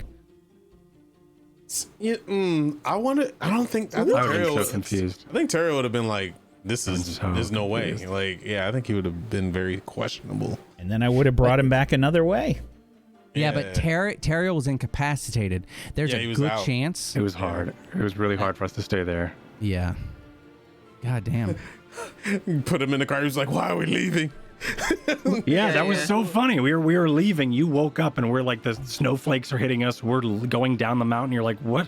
What happened? And we're like, Yeah. well, we beat it. We're heading to town. And you're like, "Buh, buh." It was so cool. Yeah, it was Yeah. like the You were treasure. dying. And you're like, no, just left me there. You Yeah, were dying. exactly. Yeah, it was so cool. It was such a Killed cool scene. And once again, that's another reason why Teriel couldn't have that sacrifice. Yeah. I think that was one of the first times he was like, go on without Isn't me. it? And Yeah, we're like, 'cause okay. everyone And then we was- didn't. Everyone was down except like Yeah. you and me and maybe Ray. I don't even know. No, Moonbrook was up, I think. Ray had gone down, and I believe it was. No one had spells. Yeah, it was pretty bad. Tess. Right. Yeah. So she rolled a natural 20 and came back to life, and then like scrambled over to me, and like stabilized me and got me back to life, or like poured a potion down my throat, something like that. So then we were up again, because I was like, "Fuck, I can't help. I'm down now." It was something crazy like that. Yeah, I'm pretty sure we were all like tapped. We were fucked. We were. completely. There were quests in all the towns. There's a few things that would have happened if you went to Karkalok. There's a few things that would have happened if you had investigated that crazy skull Season that 2. you found. That was a Mind Flayer skull, by the way. Yeah, the one. We knew Yeah, it. the Yep. One with the the one crystal, right? Yep. The thing that with the Yep. crystal that made Leoric go crazy. What was the crash thing? That, So yeah, was that it was. Mithrin? So yeah, it was a little bit of Spelljammer that was thrown into this campaign. There was a downed Illithid ship called the Id Ascendant. And it had crazy enemies and an actual laser pistol that you could have gotten. Whoa! Whoa. Who would have received that? Not me. There's Mortis, no way. when he- Mortis. I mean, since Yeah, his you're right. I was voices thinking didn't really. Yeah. Oh my god, that would have been so good. Or Moonbrook. this thing. I don't know. It probably would have been a fight between you two. Oh yeah, my God. Moonbrook and Mortis would have won. Well, no. I feel like Moonbrook would have really wanted that damn pistol because Oh no, yeah, totally she's would have. like Han Solo. Yeah, In there a was way, a like a whole. bad attitude. and there's like a pirate thing to it. Yeah, it would have been. Yeah, there's Moonbrook a has all there's the a treasure whole, still. There's a whole Id Ascendant thing. Whoa! Oh my god. Oh. Gosh. Dude, what is I need this map for Oh, a reasons. carrion crawler? Blech. Moonbrook is Jesus. totally a hot Han Solo, and I love her for that. Anything. Right? Dude, this would have been That something is else, exactly man. it. Yeah, that is dumb. That would have been interesting. Damn. Yep. So there was a whole like weird Illithid ship. Non-Lloyd thing. Yeah, and they basically have these like gnome Illithid things that you would have fought, which are kind of friggin' crazy. You can see them. Those are what. Is it Orix's? Yeah, those are them. Zillard. Yeah, those are their names. Yep. Kind of cute. Am I seeing this wrong? Yep. No, they're adorable. They're would've been adorable like, little hi. mind flayers. Sweet babies. Can we adopt you? Little adorable mind flayers. Oh my god, you were way too good at that. Faye. Put little mind flayers in you. Super adorable. I like this So yeah, entire so that was thing. the thing. That I was really wishing you guys are gonna go there. I'm like, no, they're too scared. Everybody's so terrified. Dude, I've I'm terrified them terrified. too much. Yeah, You did. You're like, this is a pretty grim campaign. Like, this is a totally You will fun die. campaign. Super I fun. think we really tried to get that though. I think Terrell and Leoric was like trying to figure that shit out for the longest. And Oh we just yeah. kinda, I like, thought it was so Yeah, cool. Are you ran kidding into me? a Mind damn flayers? giant. But at the Yeah. same Yeah. time, that's when I like got spooked out of 40 years of my life, and Yeah. like, it was You got a screwed. bad time. in that oh game. my god, yeah, that was something else. Yeah, That because was Terrell was like, insane. I'm not crossing that canyon for you. This shit. Yeah. Dang, he's just like, fucking, let me take off my clothes. Oh, naked. okay. So I got to have a trinket, right? Like you get a trinket or whatever. I had I rolled for it, and I got a book filled with like Paper? legends and stuff. Yeah, it had paper in it. I spent time and actually came up with stupid like legends and myths, and I wrote and I drew stuff down. I That's showed stupid. you one, which was a tongue with a spider on it. So I was coming up with all these. sick. I was coming up with stupid things that I wanted to be like a conspiracy theorist. Like, there's an oasis out here somewhere, and it's like sandy and nice. And I had, but I threw the book trying to get Amazing. Teriel's attention, and it fell into the Underdark. What the Wow, that's really good. Yeah. It would have That's been hilarious. Yeah, there were two things that were like big improv questions for me, which was if you go to the Shadowfell, I was like, holy shit, I don't know how long that arc is going to be. I was like, That's a real Be long a arc. while. Yeah, that would be a good chunk. I was a little worried about that because I was like, man, is that derailing the point of the show too much? You know, like, but it would have been good. It would have been good. Yeah. And then the other one was the Underdark, and like what Yeah. you wanted to do with the Underdark. Yeah. Would you have considered like an odd time skip? Do you know what I mean? Like you've been Like back here in for time, a 1500 week. years? No. Like I you've would been here for a generally week. consider. I would generally consider any time skip. I'm usually up for anything. Yeah. I want to base it on what you all do, and how we improv it. And if something came up that I really didn't understand or I didn't know how to do, I would have talked to you all. I Yeah. would have just. How do you all want to approach this? Like, we could have ended an episode early. Like, if something really unexpected Yeah. happened, I could just end an episode early, and just say, okay, listen, we're going to end early today, but I want to have a chat with you all, and maybe for an hour or something, and let's talk about how we want to approach this. That's what I would have done. Yeah, because that would have been if we had gone to the. It also wasn't 2 years, by the way. 2 years would have been the end of October. It was almost. Yeah. I mean, it's Almost. Close Still enough. 3 months. Yeah. Still 3 months. All right, so we got a new record to hit. Yeah. It would have been nice if we had gone to the Shadowfell, and it would have been I don't know, maybe it could have been a neat sort of like the party has a chance to get to know each other, where it's like you've been here for a week, you've run out of food. You know what I mean? Like, put us in that situation where we've been dealing with shit. Maybe we haven't been fighting, but we have been living in this place just to get us. You've traveled this distance, now you're here.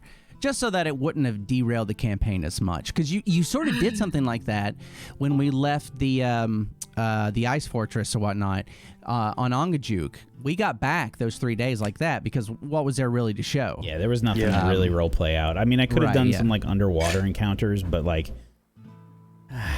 Yeah. you know what? I think it was great the way it was. Yeah. Yeah, me too. I think sometimes time skips are kind of necessary, especially in such big worlds. You know what I mean? Like, are we really gonna do every 2-week trek we have to do into a mountain or something? It's kind of always the same. But it was a good balance. But yeah, just to not derail the campaign, that would have been pretty neat. Well, the whole thing about the Shadowfell is like at that time in my other campaign in real life, like we were dealing with that, and like I was super excited to like bring it over here and like I was kind of feeling it, but you know, it's all good. I think everything happens for a reason. But I did want to ask a question: what happened to our axe beak, and can we listen to music? Music. The chicken dance. It was so Absolutely. good. Thrak got caught by the giant, right? We don't know. He was kind of just off by He was himself. lost during a fight. Yeah. I He legitimately showed up a couple did not times. make a decision for Thrak. I was going to bring Thrak back in the last episode, but again, I just kind of ran out of time. Yeah. So Just we'll runs make a by. roll. Yeah, Let's roll see. for it, Let's see roll what for it. Oh, happens God. for Thrak. Okay. Oh God, bless in the chat. So Send Bryn Chandler 1 to just 9. 1 to 9. Thrak is dead. Oh, wow. It's a 50-50. 10, Okay. 10 to 20. Thrak is alive. Here we go. An 8. Our baby. Thrak. Oh, I'm was sorry. our The happy baby. music took me over. That's I was okay. there. You know, Leoric and Thrak had that relationship. He would have wanted to go to. It's fine. Yeah. What about the twins? The twins survived though. Birds of a feather. Twins survived. I did roll for them, and they survived. Yeah. Nice. I don't remember the twins. No, not the twins. Are you talking? I'm sorry. Are you talking about the couple? The two birds. No, we got two new. Oh, yeah. Oh, yeah, the new They ones. would have survived. Yes. Yeah. Yeah. The replacements. How about what? Hurry the fuck up. Oh, the two polar bears. I love Big that. polar bear. That was the best. That was so much fun I having read that that part. Faye- so wrong. Faye didn't know about the polar bears. So Faye, the goblins, the goblins that Mortis came from, basically that Leoric ran into early on. They had polar bears, and I stole the idea from Discworld, where the goblins named the polar bear. The polar bears thought the goblins named them basically curses, because that's what they'd yell at them all the time. So one of the polar bears was "Hurry the fuck up." But see, I found out because Ray used speak to animals. He was going to try and convince them to pull the cart, and I remember I was like, "What's your name?" And he goes, "Hurry the fuck up." And I went, "All right, I'm sorry. We can do this. This is I didn't even realize that was the name. That's I my just name. thought this bear That was is my pissed name. off at me. Yeah. Those bears were Yeah, awesome. the voices for the bears was great. Yeah. It was What's up really with good. what happened to the dwarves? Were they just in their keep and they stayed there, or? Yeah, Oh, so that's another thing. They really don't write very much for the dwarves in this campaign. They did a lot for the Duergar, but not really Yeah. for the dwarves Damn, that are. one of the only quests we completed. Yeah.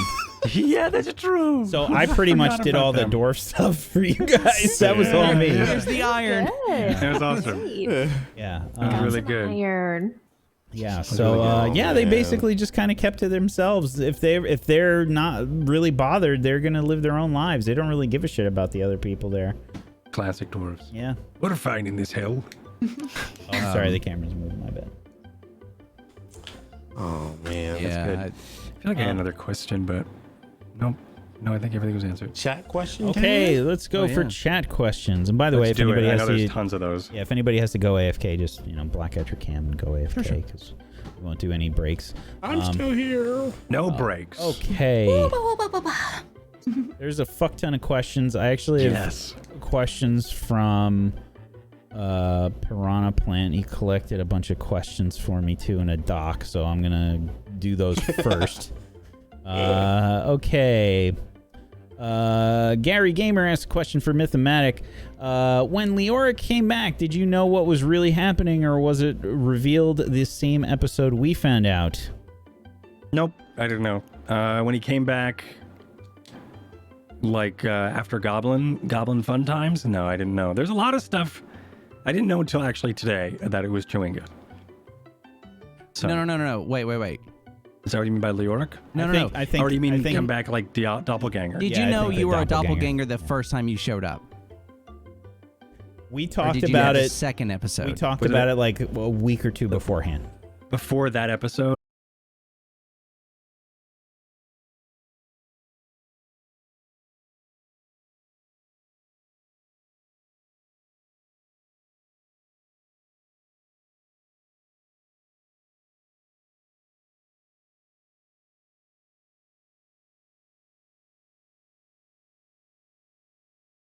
Okay, there we go. There we go. Sorry about that. Yeah, so to answer your question, Myth and I talked about a week or so beforehand, or 2 weeks, and I asked him, do you want to be spoiled on this? And he basically said, yeah, I do. I just want to make sure I do it right, or something along those lines, right, Cord? Yeah. Yeah. I was wanted context. So yeah, it was. Yeah. Yep. So yeah. Okay, next. Was the mayo jar a real alchemy jug or an artificer infusion? It was an alchemy jug. I spent 2 infusions on the crossbow, gave it a +1 to attack and a +1 to damage. And then I had another one, which was my bag of holding. And then later, there was another one, which was Teriel's bag of holding. And then the last episode, I think there were 2 infusions that I still had and I never used. I think. But those are my infusions. But the alchemy jug that you get, or that artificer benefit, whatever it is, I chose alchemy jug, and then I thought it was just funny if it was nasty ass mayo, and that's just what. Which is one of the options, apparently. Yeah, which is one of the options. I So- couldn't say no to that, especially as I told Whack when I made Mortis, I want to make the most disgusting, vile creature of a character. And It was beautiful. yeah, and just this snot ball of a poisoner goblin who heals through his nasty potions and alchemy. So that was it. So when it said like mayonnaise, I was like, this will be good, because I really like mayonnaise, but I know a lot of people don't. So I thought it would have been really funny to just really milk that. Okay, more from Gary. What was the favorite scene from either yours or another player's character? For anybody. Ooh, That's rough. it's too just many. answered. Teriel's scene with the Morning Lord. Which one? The Ballard demon? the first Oh, the ballad. dealing with the potential of him dying and losing himself right after Leoric died. When we brought him into town, we get him to House of the Morning Lord, and he's dealing with that. That was a good scene. That's Yeah. a really good one. Jeez. It was I think I have one as a whole. I think my favorite scene was when we were in the caves above the Underdark, and we had something like 350 feet of rope going the mines. around. The Yeah, that was mines. ridiculous. But there was still people fucking falling on their faces. Yeah, oh, People God. almost falling to their death. There's just Slipping rope around. I didn't know how to everywhere. use a crank and a It bucket. was so that was funny. very funny. Yeah. That moment always sticks out to That me. Did chamber somebody get where actually everybody's frustrated? hanging in different Yeah, everyone was Everyone- hanging in different exactly. situations, and it was a spider of us just like repelling some of us. And like, I think I see Nissa over there. That's not Nissa. Oh, where's Terrio? And it was just Yeah. a slapstick scene of like Yeah. vertical slapstick. It was really, really cool. I remember It was that. Leoric like great, having a but- feather. And... Yeah, just like, I have no one to feather. I can't feather for anyone. I couldn't see anyone. It was so cool. It was a funny slapstick scene. Wasn't that the like, first time that Leoric started turning around and being like, hello, hello, hello, Yeah, hello? yeah. Oh my god, that was so funny. When he was trying to find Oh where my people were. God. That was so funny. Yeah, he was trying to use message. And then, just doing. I love it when games integrate verticality because no games do. Yeah. It's just Yeah. never Yeah. done. Yeah, it's always top down. Yeah. It's always top down. And I'm talking about video games too. How many video Yeah. games do you know Yeah, that actually that's include true. verticality? Very Yeah. few. Yeah. Very few. So I'm always like really appreciative when that stuff happens. And when they include it in like D&D, and then they do this thing where it's like, oh, there's a waterfall. You can't hear anything. And Yeah. you can't really see anything either. Right. You know, like you got to figure out all this stuff. It complicates everything. And did the episodes drag a little bit in some of those? Yeah, probably. But like, it was also interesting. Like I also It was fun D&D. Yeah. Yeah, it was just a fun problem. Yeah. I thought. Yeah, I think It we had was a great. bunch of really funny scenes. A couple of mine, they're small scenes, is when Moonbrook just had no care in the world and killed a fucking Yeti baby. And then When you kill the baby, you're just like, I'm gonna fucking launch this She through its crit neck. on yeah, accident. she nat 20 critted it. Yeah. She's like, oh, I'm just Laughed going to his attack neck out. this Yeti. And then, that was a baby. Oh, I killed the baby. Wack, But no one saw it though, right? can you pull my notes onto the screen? Because I literally wrote on there, kill child Yeti, guilt. There you go. And And, I'm just, it's so bad and so sad. And I still feel guilty about that baby. It Okay? happens. I mean, it And we happens. gave her when shit you're- the whole show about it. It was funny. That and then baby when Yeti coulda killed Tess that. threw Leoric Gnome. when he was Oh God. No. And yeah. I Yeah. badly. she was like, we're just gonna toss him nat 20. And then we ended the episode, I think. Yeah. and then that was something like the end of the that, yeah. episode. Just It crashed was a through the wall. cliffhanger, you Oh don't know. yeah, okay. Oh, God, yeah. yep. That was Amazing. Killing Yeti babies. Yeah, dude. It was very good. A poor baby. There, let's see. Where is it? Killed Jenny baby. Yeah, just Whack scroll and Whack down a made it the little most bit. innocent baby. It was like playing with a ball, a corpse or no, some shit. I it don't was a even gnome. remember. It was playing with an. Oh yeah, it was kicking a gnome. Yeah, she so blasted it. There it is. Then the mom comes back and was like, "Raw!" yeah, hearing that mom's wail is like, oh no. no. And then we fucked them up. Oh like, no, really on bad. so many levels. We came into their home and murdered them. Yeah, and they were just chilling. Well, to be fair, they did. They were like playing around with a halfling that was like half They didn't dead. eat that thing. Yeah. Yeah. Absolutely. We did what was needed. It was still brutal as fuck, but that doesn't that still doesn't excuse Moonbrook, but like we get it. I thought it does I'm gonna exist. fucking take my arrow and bow and nat 20. Yeah, I thought it was cool, and I was just like, "Oh, I'm not gonna do nothing to this dead." And I'm like, No, the worst That was part hilarious. is when Whack was Yeah. like, the neck. "How do you kill it?" And she's like, "I'm going right through its What? fucking neck." And I was Yeah. like, "Wait a minute, it's a baby." "Baby." Oh, that was fucking Sorry, I great. just heard Yeti. Bloodthirsty. Oh, My notes are about loot. Yeah. good Of stuff, course. man. Okay. Let's see. Still from Gary. A question from Tess to Tess. I was wondering something. Nissa was, if I remember correct, raised as a baby by the human Reghead tribe. I was curious whether you think she might have picked up Draconic from. Did you think someone in the tribe taught her, or did she have to go outside the tribe for such information? Cool. That's a really good question that I totally hadn't thought about before. I think all Dragonborn inherently know Draconic. That's just like a language you get. So It's like a In my racial head, memory. yeah, so in my head, that's Ooh, I how I like that. explained it. That's good. You just know it. You're born knowing. It's just like a dragon instinct almost is Yeah. some Yeah. kind of magic. That makes sense. Yeah. Dragons have. Like I'm born knowing how to breathe ice, basically, and Sweet. rage and like roar and all that stuff. So Just these little babies And screaming all the Maybe time. rage. does Nissa ever wonder what happened to her birth parents and just how she came into the care of the tribe? Oh, Wow. yes, and I had more backstory to this, and I like if we had ever had a way to explore it, we would have, but it just never came up. There's too many really cool characters with too much cool backstory for everybody's stuff to come out. So plus I sort of like with the whole murder of everyone I loved and knew, came up with a different backstory to focus on. So that's kind of what happened. But yeah, I would have liked to explore that, but in another life, right? To Aaron, what do you think happened to Anka? And do you think that the group could have potentially encountered them? And I'll answer after this, but you go first. Sure.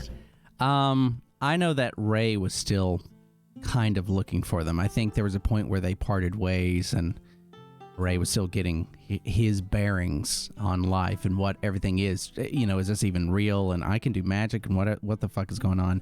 I think that I know that Ray hoped that they were still somewhere in the Dale and that he would run across them, but it's a big world and who knows? So he had no idea if that was ever going to happen. So it's not, he was never actively really looking for druids or her until Leoric died, and then he was panicking. He wanted to find Anga as soon as possible because if Anga brought him back, maybe Anga can bring Leoric back. But yeah, there was no way to know. Okay, so you definitely could have encountered Anga. She was around. I didn't really roll for her or anything, but I based her current location on what was going on in the story at the time. I just kind of I sort of railroaded her location based on what was going on in the story. There were a few spots where you could have gotten information about Anga. Remember when you ran into the orcs with the reindeer? Yep. Yes. Could have gotten some info there. Yep. The little house that they were by. Yeah. Yeah. Figured. Damn. Yep. And we went, nah. Yep. And Ray was actively looking many Yeah. times. Yeah. Ray was actively looking for druid stuff throughout the entirety of the campaign. And you just had bad luck. Yeah, which is totally cool. You know, Mhm. like it's not a regret. I think I use the word failure, but I don't use it negatively. I think failure is really good for a story. So Oh, totally. Ray not finding that stuff was great. It led to everything else. You know. Yeah, it led to you burning down giant trees and also Oh my making out with a god! dryad, Just like so. vengeance Ray melting trees with disease was something else. Yeah. That was cool. Like, She you don't was want to do this. she was mostly in the Lonely Wood. Yeah. Yeah, I'd We assume. went right Also- by there. Also where the Chewinga were. What was the thing we heard in the forest that we ignored? We heard some like animal sound in the forest. We're like, that's yeah. not. And then we got to the black cabin. Awakened creatures from Anga. Like a, I was gonna like, say it was right there. Yeah. yeah, Yep. like an owlbear. Could have been one of the owlbears. Okay, question from Brandaman for me. Will you ever tell the group the possible ending? I already did that. Get back, Brand. For Mythomatic, tell us more about Leoric. I feel like we kind of did that. Too late. Haha. Melodious Tear asks, what part of the module do you wish the party had visited, explored that they missed? The Descendant stuff. I really wanted to do those adorable mind flayers. It's so Yeah. stupid. Yeah. It's so like superficial, but that was the thing. I was like, oh man, I wanted to do the adorable mind flayers. Me too. It's such Me too, again, for such a reasons. stupid thing. There's so many like more cool story things, but that was the first thing that popped into my head. Melodious Tear asks, Wish, I would love to hear the thoughts behind Moonbrook's subclass. Do you see her as having always had the capacity to see and speak beyond the realm of life, or was this something that arose fully from her experience with losing Alice and the ship crew? If so, will having lost everyone, even if only briefly before Teriel's sacrifice, transform her again after the campaign's end, and how? Wow. Question. What a layer. Yeah, what a I love question. That's good. I know. So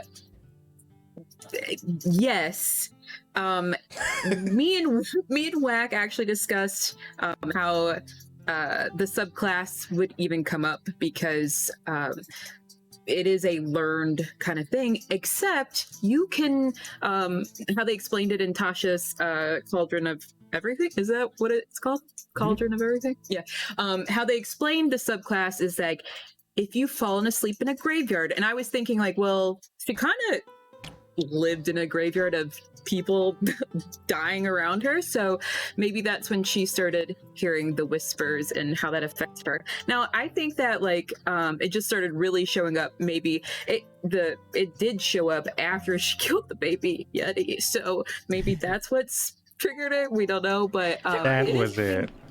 Yeah. it was something like me and Wack had discussed, like how did she learn how to do that, or why are they attracted to her? And it was so good because everybody in the party was like so full of life, and like, you know, Moonbrook was just so, you know, moony and moody, and so it Moody worked. Moonbrook.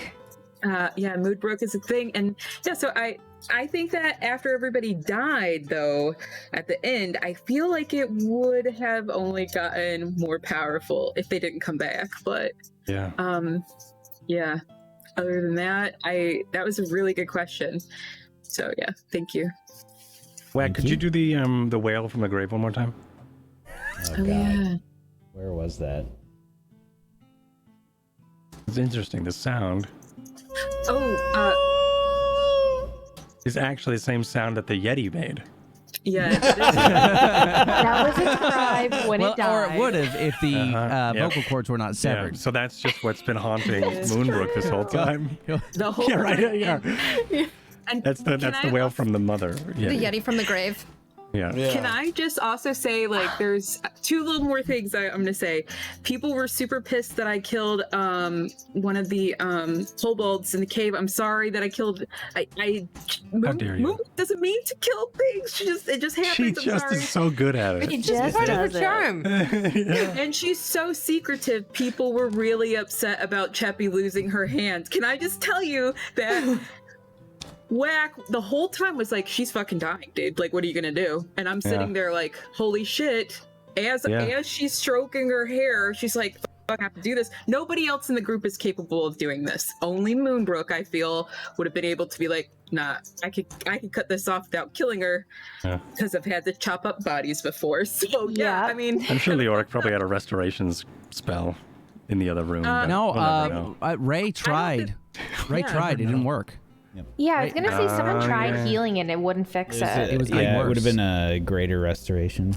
I do know that Leoric had a spell that may have done something, but I don't remember what it was at the time. Actually, I can look. I was, La, la, la, la. you guys, so, you know, you guys had 6 people before Faye came in, and, you know, I was trying specifically, like, really hard, like, I wanted to add a lot of stuff to make it Yeah, you seem wanna- more severe. Yeah, you know, yeah. like, It was. Yeah. good. You already scared us, and we didn't touch anything.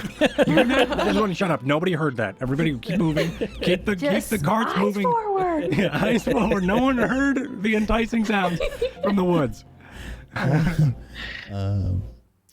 Okay, question for Faye, again from Melodious Tear.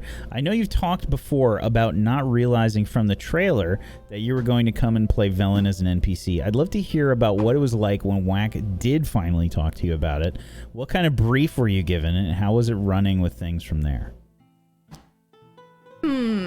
Well, in terms of finding out, I was like, this cheeky bastard. Of course he'd want to bring me in for this.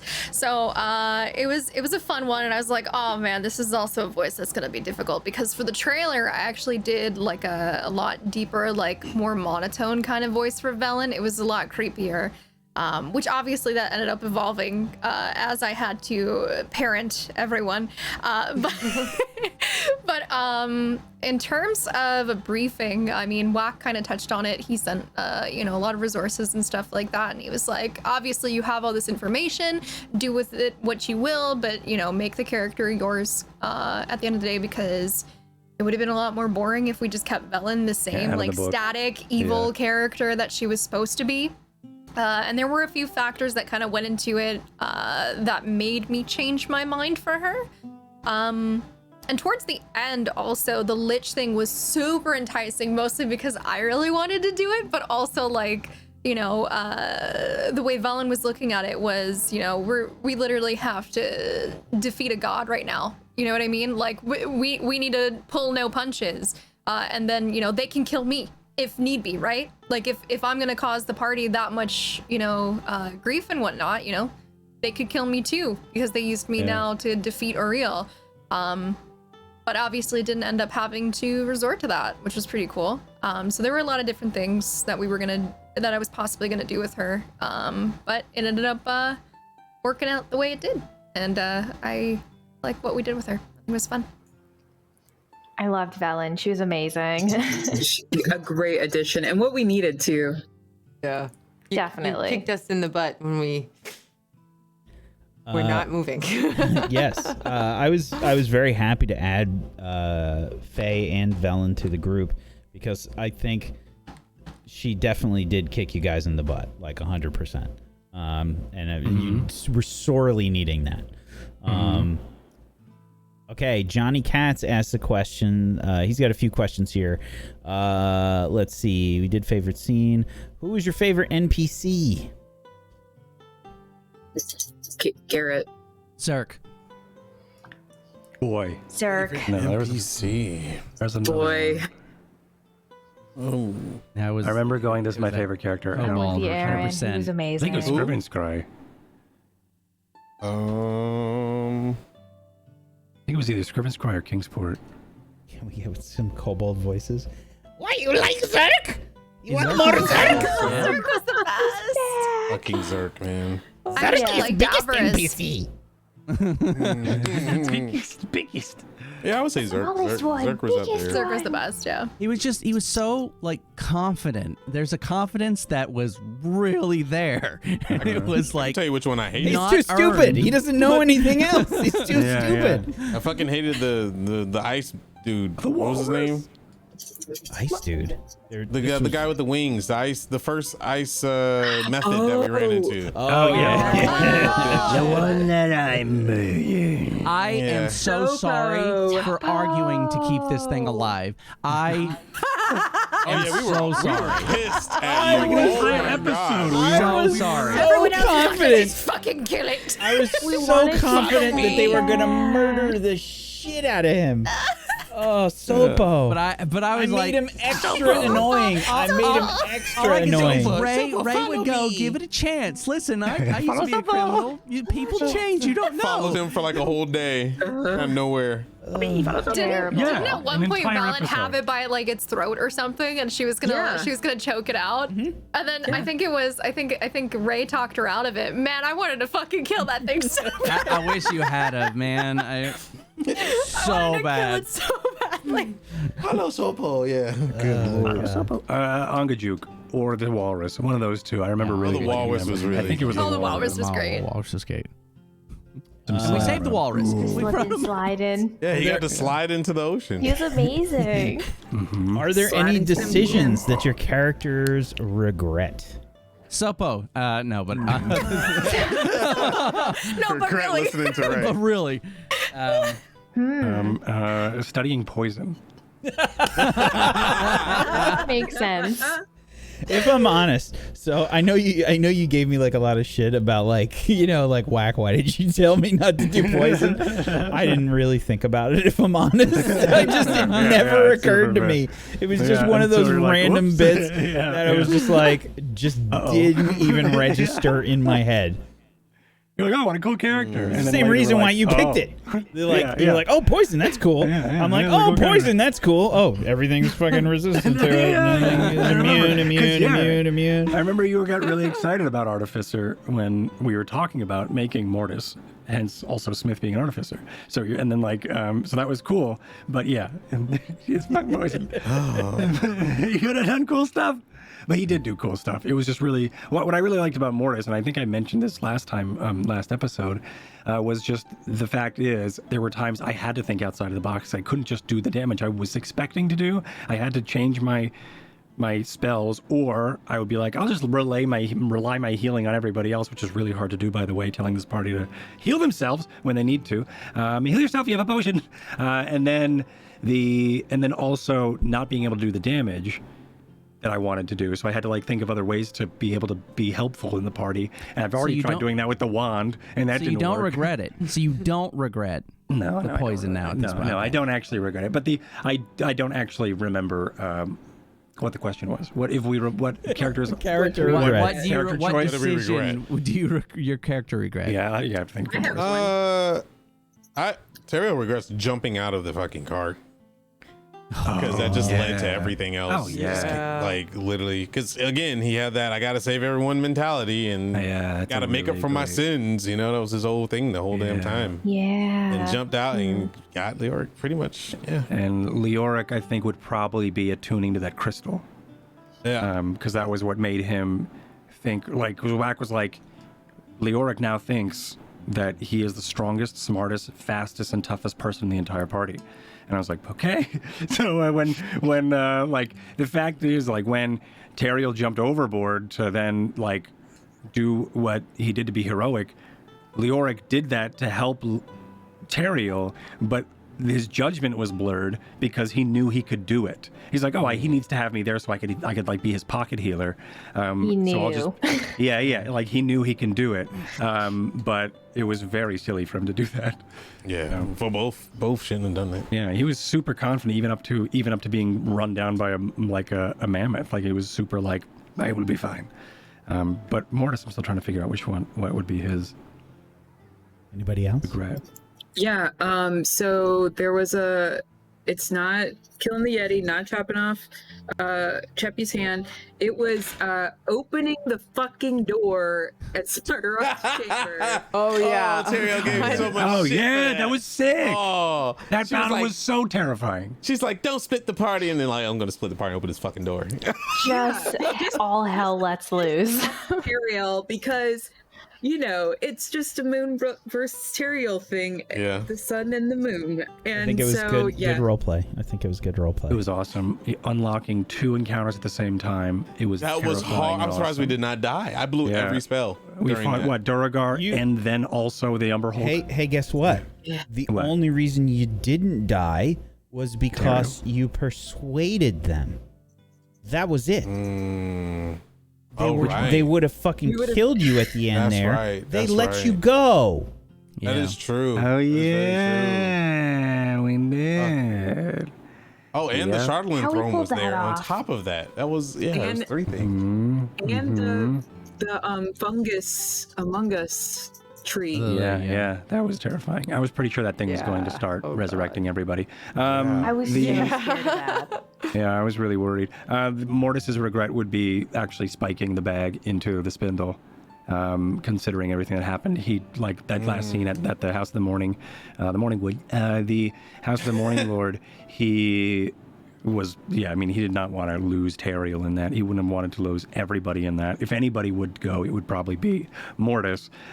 So I think that would be obviously when I'm thinking about it, would be his regret. Would be making that decision. Yeah, and you But at messaged the time, me. You it was messaged me super- during that, and you were Yeah, like, yeah. "Hey, listen, Mortis wouldn't be here when they wake Yeah. up or whatever." And I'm like, "I don't think you can do that Yeah. in this situation because you were knocked out too."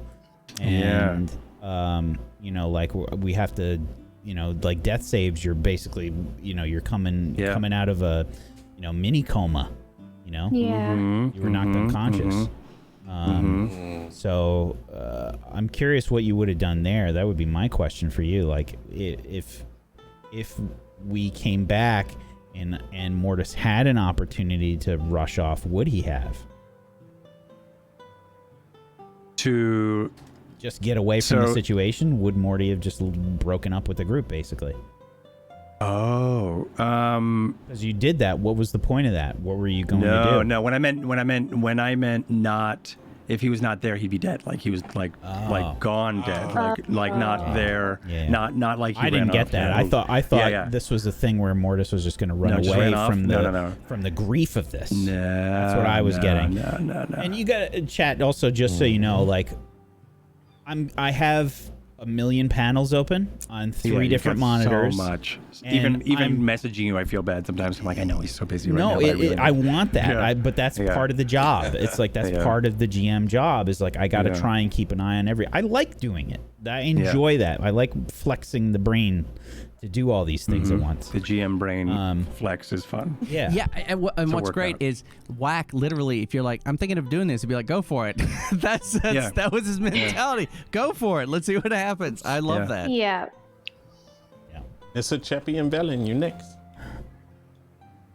I think, honestly, in the whole campaign for Cheppy, it has to be losing Teriel. Like, I can't tell you guys how much it broke my heart this week, like, thinking about it. Like, I tried, at the end of the, like, episode, I was trying to be happy and stuff like that, but, like, Cheppy was genuinely just, like, absolutely fucking heartbroken. Like, she just wanted to go off somewhere and cry to herself and be like, I can't believe, like, the man that I loved died. Like, I was in his arms and he died holding me. Like, she was just absolutely, like, mortified, honestly, when she woke up and seeing that. It was, I think that's probably the only thing in the whole campaign, like, just the regret and grief of losing Teriel. She's like, was this even worth it? Which is insane, because, like, her first thing was she really wanted to bring warmth to the Dale, but it was almost like she lost a little bit of her own warmth, like losing Teriel, like having to let go like that,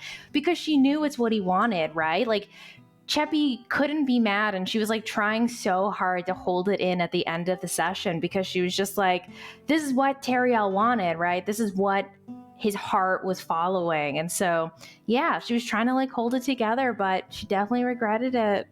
It's so sad. To go along with that, I'm sorry. Go ahead. I was gonna say Moonbrook and her would have they have a lot in common. They've both lost, loves of their lives, and like for them, like Alice sacrificed herself. She was dying, but like she sacrificed herself for Moonbrook. So yeah. There was a part. Oh, go ahead. Sorry. No, go ahead. Just real quick. There was a part in that scene where at the end, so I was counting. I was like kind of messaging the group. I was like, oh great, only 2 of you down. We can do this. All of you are down. Fuck. It's so like when I came to, I was like, okay, there's Ray and there's Cheppy. And there was a really big part of Teriel that was pushing to resurrect Cheppy only. But I went with exactly what Teriel would have done. Ray would have been pissed the fuck off if you had brought him back. Oh yeah. Interesting. Yeah, no, he's been dead. Like, it scares him, but Ray was always about sacrifice too, just in a different way. So yeah, he would have been very upset if you had brought him back and not Cheppy. And that was a choice. I talked to Aaron before the show, and I basically said, like, hey, listen, Cheppy's on death saves here. I know what you're gonna do immediately. If Cheppy dies, you're gonna go for the revivify. I just want you to know I'm not gonna make it easy. It doesn't just work. Yeah. I hate the concept that something so important can just happen like that. I don't like that. I wanted it, to blatantly steal something from Critical Role. I love the way that Matt Mercer handles death in his campaigns, and having, like, there has to be, like, you have to convince the soul to come back. It's like you have to have that element of, why am I coming back? Like, I died. Because I feel like, if you had some kind of consciousness after death and you were able to recognize that you died, do you have the same feelings? Do you have emotions after if that happens, or is it just black and white? Like You I'm dead enjoy the now. release. Yeah, like Yeah. is I it? mean, Like, is it imagine actually like better?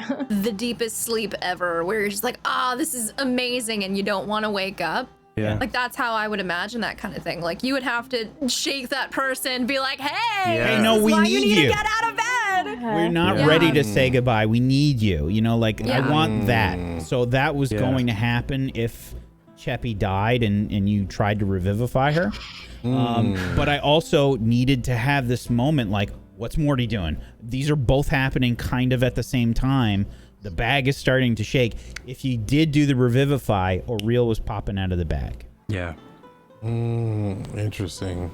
There was so which much would have been a going on in that completely last different scene. ending. Another completely different situation. The spindle is now not there. Teriel wouldn't have died necessarily. Because Aurel in the bag, she was basically, for all intents and purposes, weakened because you got rid of all the ads. The ads were still going to come by on a 20 initiative turn, and the blizzard was going to come back, but it was still you got rid of all the ads, so that was a huge advantage. You were probably going to kill her that round. I was not expecting all of that to happen when she went in the bag. I was like, okay, if I can get rid of the blizzard now, great. Then our healers and our casters are good for another round at least. But it disappeared. And I was like, oh, this is way better than I thought. Yeah, that was- I had a bunch of people message me too about like, hey, listen, there's rules. There's like Jeremy Crawford has said if he's given official like D&D rules about this. If somebody's trapped in a bag of holding, there's nothing stopping them from escaping, unless you're physically stopping them or you have some way of restraining them from escaping. So, do you have a way to tie up the bag? Okay, it's still a roll. They can still get out. Do you have some kind of magic that prevents it? That's on you to figure out, but that is official D&D rules. And I had a few people message me, and I tried not to give any hints or respond really at all. What was going to go on, yeah. So yeah, that was happening as well.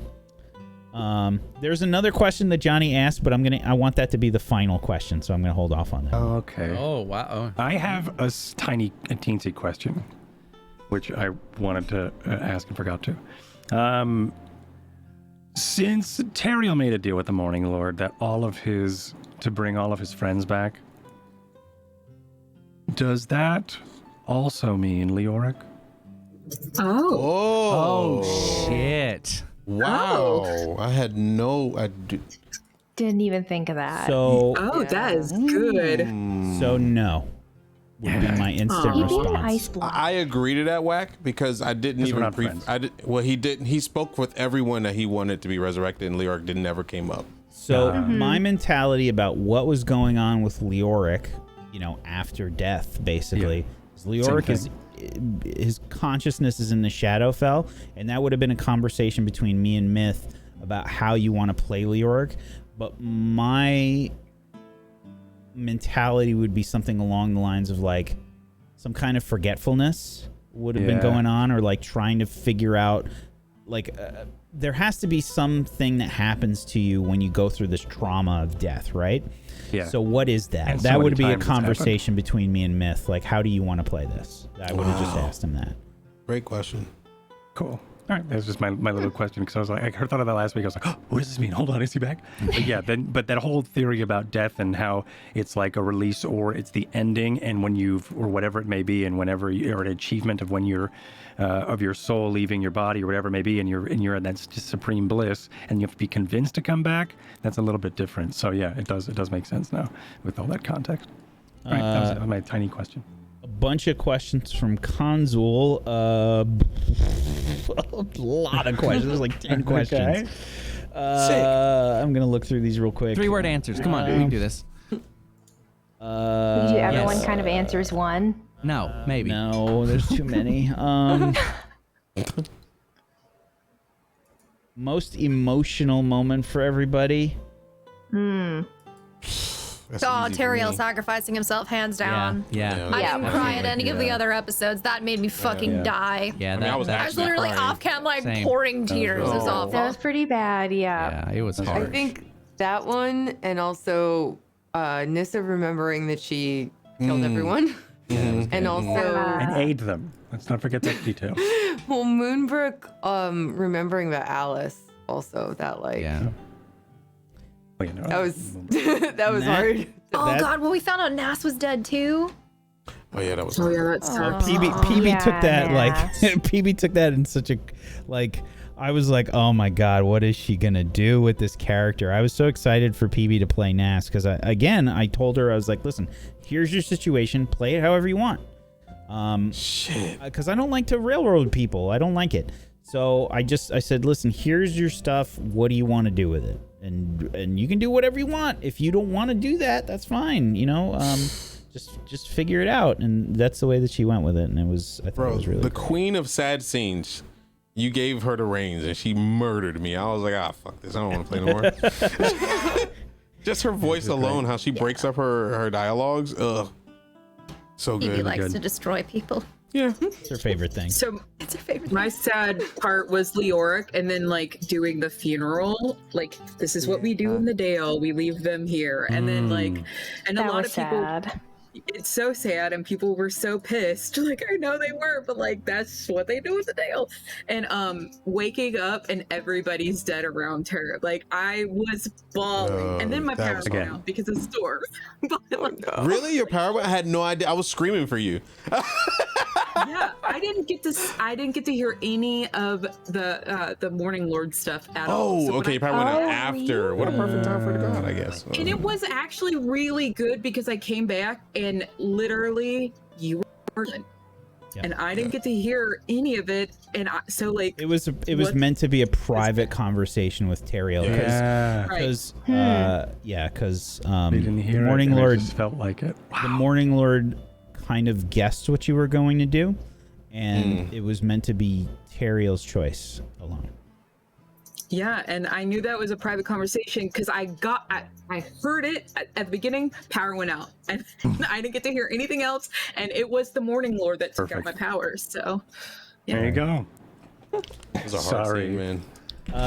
How long did the campaign take in universe time? I kept a calendar. Hey. Let's go. I Amazing. kept I wish a I did for calendar. What a fucking boss. I kept a calendar for the entirety of the campaign. Oops, I just opened that on the A wrong week one. lasted like a month or two. for us. No, it was about 3 months, I think. Let me just double check. Oh, Oh wow. that makes sense though, because Yeah. we had episodes where it was the Faster than same I- day. Yeah. Yeah, there Yeah. was a lot where we would be playing and then all of Oh, a sudden no. it's like, wait, when's the last time we long rested? Wasn't it closer Yeah. to like 30 It days was, or it was something like closer that? to about 2 months. 2 about 2 months. months. Okay. Okay. Almost Wow. 2 That's months. insane. It wasn't a full 2 months, but it was close. Yeah, I tried to keep track of it the whole time. And you guys all got over Leoric so quickly. Wow. Leoric, No, That's we not did not. true. That's not Not true. Teriel. If you think about though, like some of your favorite shows, some of your favorite television shows that are like kind of action packed or whatever, the same thing kind of happens though, right? Yeah. Like Yeah. it's over a reasonably short period of time Yeah. in most cases. Super quick. Yeah. Unless it's like a really like long term show like Doctor Who, who the fuck knows. But yeah, it's almost 2 months. What was everyone's favorite boss battle? Ooh. I'd say you're real, but I was frozen for 90%. Maria was pretty good. Oh my God, I'd dude. say Ariel because she Yeah. was frozen for 90 Oh, minutes. Valen's sorry about that. Valen's biggest regret, not having any fire magic. Oh, yeah, there you go. I feel like Yeah. we all like what me, Whack, maybe even Myth. We were all like, you can really use Velen right now. You can really just get her out of that shit right now. Yeah. So the whole time, the whole time during that, I was doing that like action economy math constantly. My head hurt because I knew what Ray could do, and he was getting hit constantly. So I was trying to figure out what would happen if this happens, what would happen if that happens. I need to do this, absorb elements. Like I was trying to keep all this in my head, and at one point Valen's like, "Can you throw some fire at me?" Is that? She didn't really say. She didn't say that. She actually didn't say that. She just said that Heavily hinting at it. I was like, melty? Yeah, I literally Fire was like, druid? I can, but I've got to figure out what I'm doing because I was trying to I'm think just about too busy tanking a god. who I was like, who am I gonna have to heal? I'm running out of spells. I've still got Sunbeam. Fuck. And it was I wonder if Bonfire would have done anything. A Bonfire- Because yeah, Cheppy but Cheppy has was- Bonfire, right? Yeah, So it would have probably done unfortunately, something. So I couldn't see where Velen Yeah, was, you were- the way you were that in the Cheppy hall. was, and like Pain and essentially at that suffering. point in time, Cheppy was down doing death saves Yeah, you were while dead. Velen was in the ice, and I got back up. Then I was still fucking like tanking the two people who were coming after me, true, and then I yeah. went down again. So like I never had the chance to see her. Yeah, as soon as you guys like kind of peeled off, I was like, and this was I told everybody before we did the fight. I was like, I'm listen, going to actively kill you. I'm going to actively try, because O'Reilly is, a god and she's Smart. extremely smart. So I'm like, Yeah. and she heard you all talking. You were talking about your plans and shit. And I was like, oh yeah, she's gonna attack them now. Because I this didn't is even the know. I perfect had no time. idea she was behind that door. Everybody's like, oh, I'm didn't so tired. either. I need to get my spells, but okay, let's attack. Yeah, I had no idea she was there. I didn't know we were at the balcony. I thought we had, I thought there was going to be another room. And we were all The ready whole to. point of that Yeah. place is like there's Yeah. no windows, like you don't really know where you Yeah, are. and, exactly. Yeah. there's it worked out magic really well. and shit. Like who knows? So that was The moment of as those doors started opening and Cheppy was like, wait, it's getting cold. What if she's past these doors? And then she's like, what if I'm past these doors? What up, Hey. And I'm here. I think so I think funny. Zardarok is my favorite though because we that was sick. we were low fighting a boss because that's what we do, I guess. That was the And- first real scare too, right? Like that was really Yes. scary. And it was a lot of Well, aside from trying to Frost figure Giant. out things. It wasn't even a boss.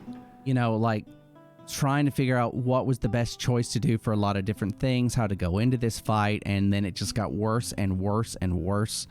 And it was scary and it was wonderful. I think that was the best part because when he died, it was like, oh, yeah, it was like this great Yeah. sense of Relief. yay, but people are still dying. So it was, that's my favorite out of everything. I think it's the Chardolin dragon for me. Oh yeah, damn. That wow, was thank you. such a good fight. These are all good. These are all good fights. Using the alleyways, and Cheppy was using that was the first time I got to have 2 Eldritch Blasts. So it was amazing just nuking this freaking dragon. Yeah, it's sweet. I like the Mine- Frost Giant fight, even though we lost Leoric, which was so awful. Cheppy's absolutely genius idea to tie his legs rope together. That was just I- the most genius thing ever. It I was was so- like, oh my god. It was so good, and you guys got to understand, behind the scenes, right? After Leoric dies,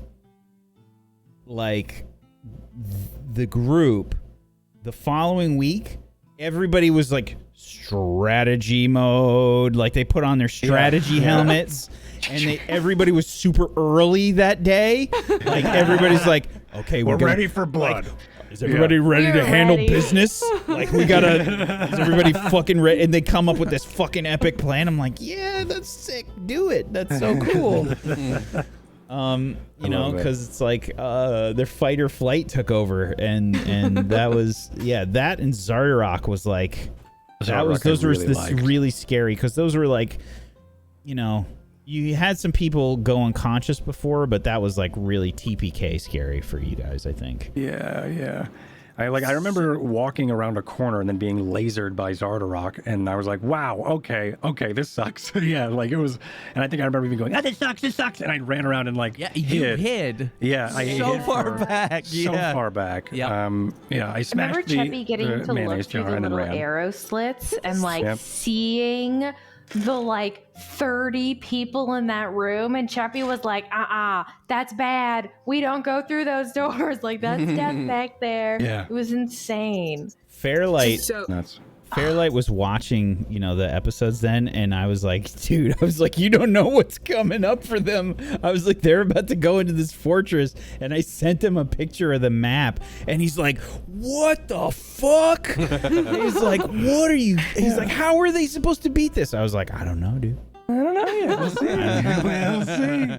We'll see. So my favorite one was when Ariel picks up a fucking rock and throws it at the ceiling, at the thing on the ceiling. Oh my god. Yes. After yelling at Moonbrook That for was really opening cool. a fucking door. Listen. And he just And yelling at Mortis for touching Obliterating you blowing two, the yes. house. Yeah. Well, the thing was that Ray was going over there, and I was afraid that thing was going to come to life and eat his ass. So I wanted to make sure that it was just an inanimate object, okay? Well, that one was, but the inanimate objects were not. I was so like out of position, and I was so upset. I'm like, oh, fuck. We got You paid for it too. That thing Yes, messed you I up. did. That thing, by the way, fun little. Was a mana thing from the thing? On the ceiling? yeah, the ceiling I can't was remember from what the hell it was the- called. It's from from the wars back with. It's like a big historical thing that happened. Is it with from the Wizards of Void or Thay some and shit? Because stuff. it was a museum, Yeah. right? Yeah, and those things were the fall of a lot of these cities, and back then, because they would feed and come through the void or come through whatever it was and feed off of the weave. So those things were terrifying. So having one just there was scary. Right, that's why I threw a rock, because I was like, if we got to fight this, we're fucked. We're going to run if it comes alive. And Yeah, I forget what it's mimic called, but pillars, yeah. so, And then the mimic pillars Feyrim, was such yes, a good bait Feyrim. switch. Yeah. Those Not weird, Phelan, like, the worm- Feyrim. Oh, don't you talk about my rim. Oh, Oh, the Pacific Rim. the Feyrim. And now I need That to dead look this cat up.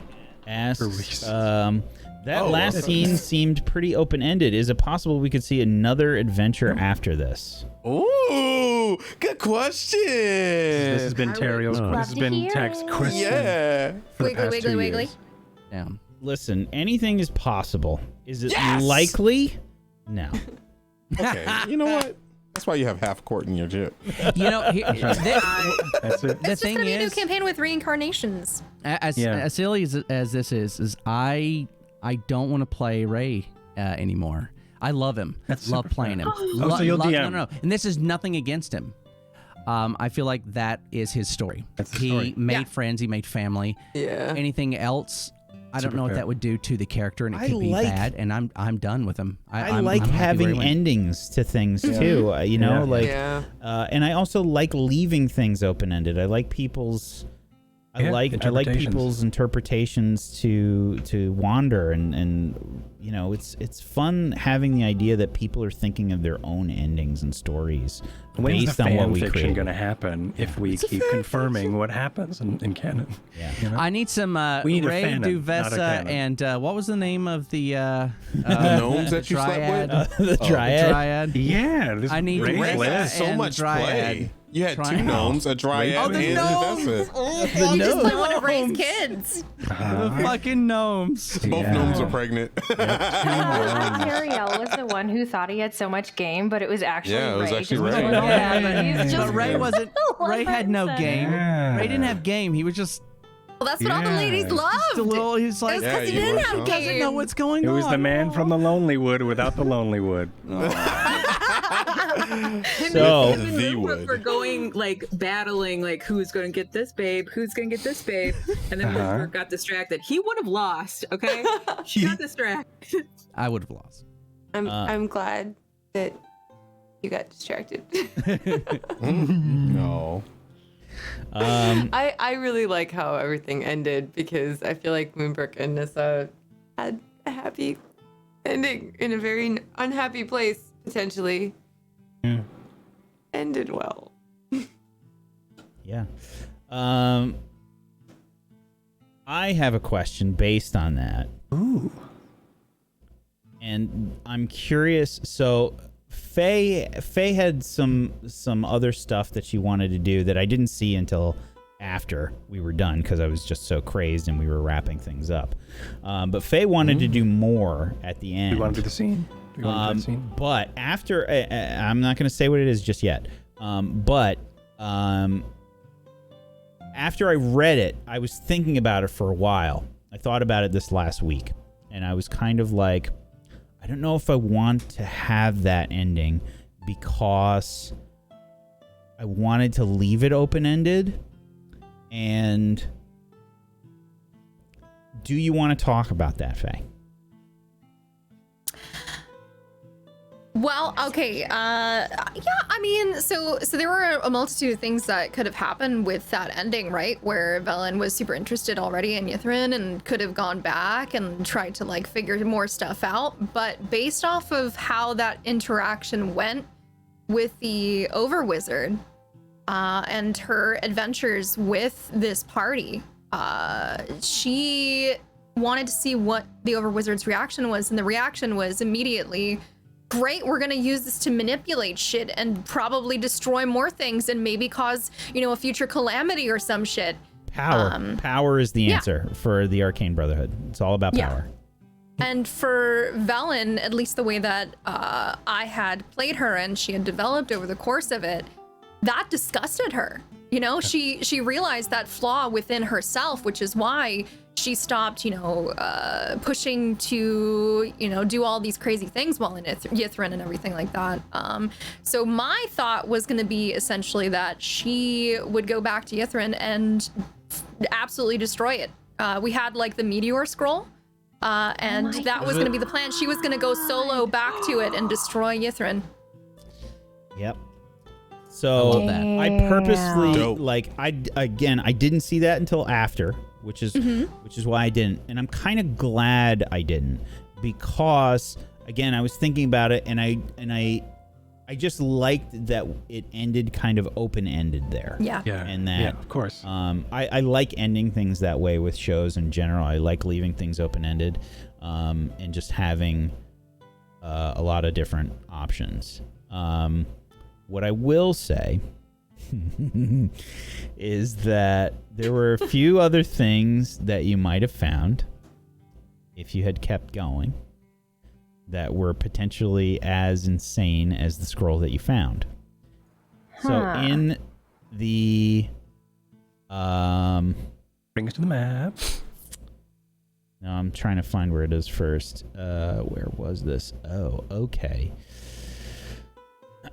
So, something you missed was in... Where is this?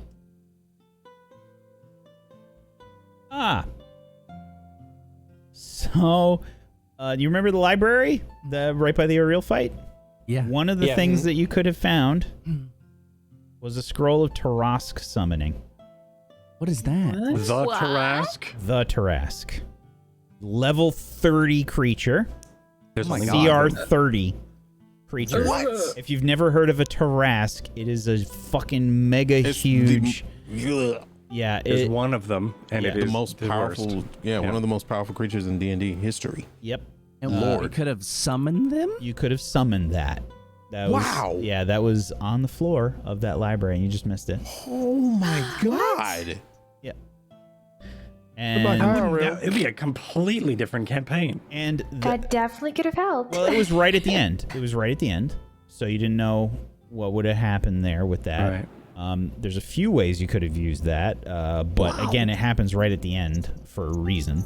Right. It could have killed us too. Yeah. Who says that we can control it? Yeah, Oh, you true. can't my- control it. If you It's summoned a- it, you don't control a it. You just summoned dinosaur? it. Oh, Yeah, it's yeah. Isn't it? It's really intelligent too, isn't it? It's like not to be It's a fucked CR with. 30 is the creature. Is a Yeah, CR 30. Yeah, my No, its God. intelligence Yeah. is low. No, it's Got insane minus hit 4. points. Then it eats It's- everybody. It's immune to a million different things I saw a homebrew once where the city is built on a off terrace. of Yeah. built off of a dead Tarask. So like they're utilizing the entire the dead Tarask Jesus. as its resources, and they're like harvesting. It's so cool. And I was like, that's How dope. big is this thing? No, it's Huge. It's huge. It's It's like the size of a mountain. gargantuan. Yeah. It's Jesus. Its hit points are 676. I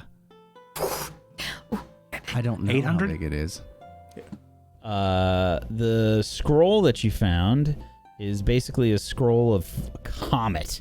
You bring a fucking comet down, and it would have devastated More whatever you smash it on. Scroll of the Comet. It's a legendary scroll. And you cause a comet to fall from the sky and crash to the ground at a point you can see up to 1 mile away from you. You must be outdoors when you use the scroll, or nothing happens and the scroll is wasted.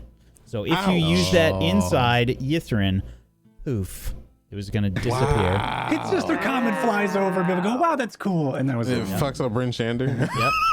The High comet, tide for a week.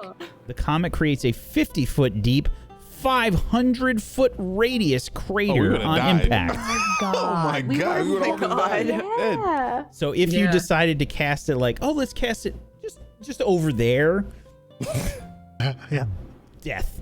It was a 30 d10 of force damage Holy crap. on a failed saving throw. Crap. 30 Lord. Let me just roll that 30 right now. D10. Can we see that Yeah, in go roll ahead. 20 right now? Well, the average would have been 150 on that. Yeah, it's 150. Yeah. Max 300. So here you go. Roll 30. This is all the damage you D10. wouldn't Okay, be so able to this do is to the Ithrin because alternate. it was inside. So I rolled my high God. as fuck on that. Yeah, it would have been dead. I rolled high as fuck on that. So That's that would have just been a lot of tens. that would have been instant death for everyone. A lot of nines. Wow. Actually, if I so something I did, I had to look up because I had that bag of beans, right? Yes. And what I ended up growing were those eggs, if you guys remember, Yeah. which can Yes. raise a stat, and there's a whole thing behind that, or they can fuck you up. But I got really close to accidentally rolling a pyramid with a 60-foot square base bursts upward. Inside is a sarcophagus containing a mummy lord. Yeah, one of the Is that your beans level grows. 20? Yeah. One of those beans. If I got really close when I Oh. rolled the D100 when I grew a bean. And we were in a tower when that happened, so we probably would have been so dead. Pyramid out Yeah. of nowhere. So I have in a home game that has happened and it sucked. So Yeah.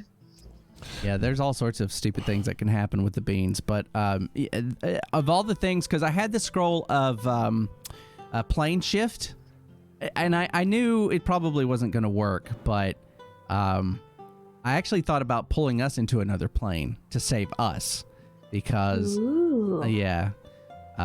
But in a meta side, this is Rime of the Frostmaiden. We're trying to do, this is a show. To some degree, I don't want to railroad everything. And it's like, well, what the fuck is the end now? So I didn't do always that. I did tried try to send her tell away. you. I always Yeah. tried to tell you, do whatever you think the character would do. I don't want you to worry about that shit. Yeah. No, Let absolutely. that be on me. Yep. Yeah, absolutely. And that's why, because I literally mentioned something to you and he goes, hey, do whatever. And then that's why I looked at Teriel, because, Ray always looked at Teriel like the big brother that would, guide him. So he goes, he has the scroll. He goes, do I do it? And he's like, I don't think we have a choice. It's like, all right. Just Yeah. fuck it. It was really great. It was a really neat moment. But Yeah. yeah, I don't know where I was going with that. It's just one of those things that I don't know. The finding that scroll was just kind of a surprise because it just seemed like way the fuck overpowered for where we were, like in the campaign. Even though it's the end, we're like level 12, 11. We're level Well, you got 12 right 12. at the end. You got 12 Yeah. at the Yeah. end for killing. That's sad. or Whack, completing. before you go to the next question, I have to, if you ever do another D&D, do you ever take your old, well, I don't know if this was your first D&D, second, third, or whatever. Do you ever take your old ones and make them a lore and then, okay. Do you ever take your old ones and make them history and your new ones that you create later on? Like tales of whispers of a story of whatever? I think I have for like really obscure things, but I generally try and tell a different story every time. Okay. So the short answer is yes, but in cool. minor ways. Yeah, like they found a book, a cooking book by Mortis or some shit. Yeah. Oh my god. Mortis's cookbook. This is not even a cookbook. Why is everything all take mayo. mayonnaise? Okay, one more question before I'm going to ask a final question from everybody. Okay. This one comes from Filthy Casual. And again, I'm sorry that we're not going to be able to answer everybody's questions. We had a million questions. I will try to answer whatever I can. I'll also encourage the cast to try and answer stuff in the Discord channel. Yeah, please do. So at me. Yeah, if stuff wasn't asked that you want answers to, you can ask in there. But there's only so much time we have. Quick question from Filthy Casual. He asked a few. I'm going to choose one here. Would the weather device from the Black Cabin have been repaired enough to save refugees from the blizzard if the party had checked after defeating the dragon? So the Black Cabin's device... super cool encounter, by the way. I love that thing. Yeah, that was one of my favorite parts, honestly. Just thought the whole concept was so cool. And like, it's a death puzzle. That device was always meant to be short term. It was always meant to be like, oh, this is a potential thing that could help, but it's not powerful enough. The Mythalar is always meant to be like the most powerful thing.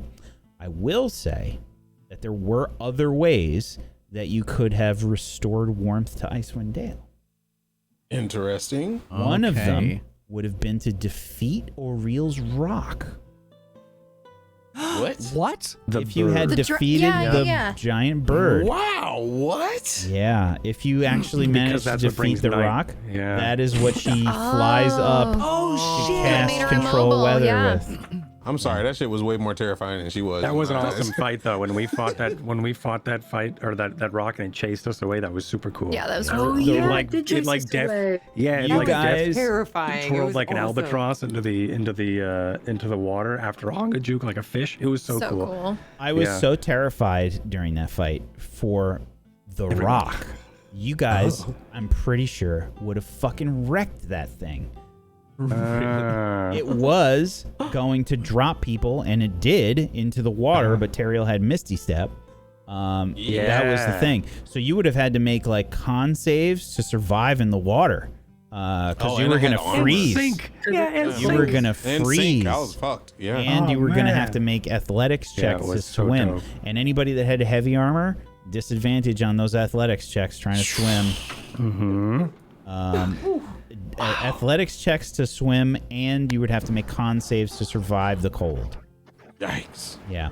So that would have been. And I think that I was had brutal. exhaustion on top of that. That was such a clutch Misty Step was being able to. Oh yeah, we were running down the steps, right? Yep. Yeah. We I were going down the steps. completely forgot that you had that when we did that fight. Yeah. I thought you were dead.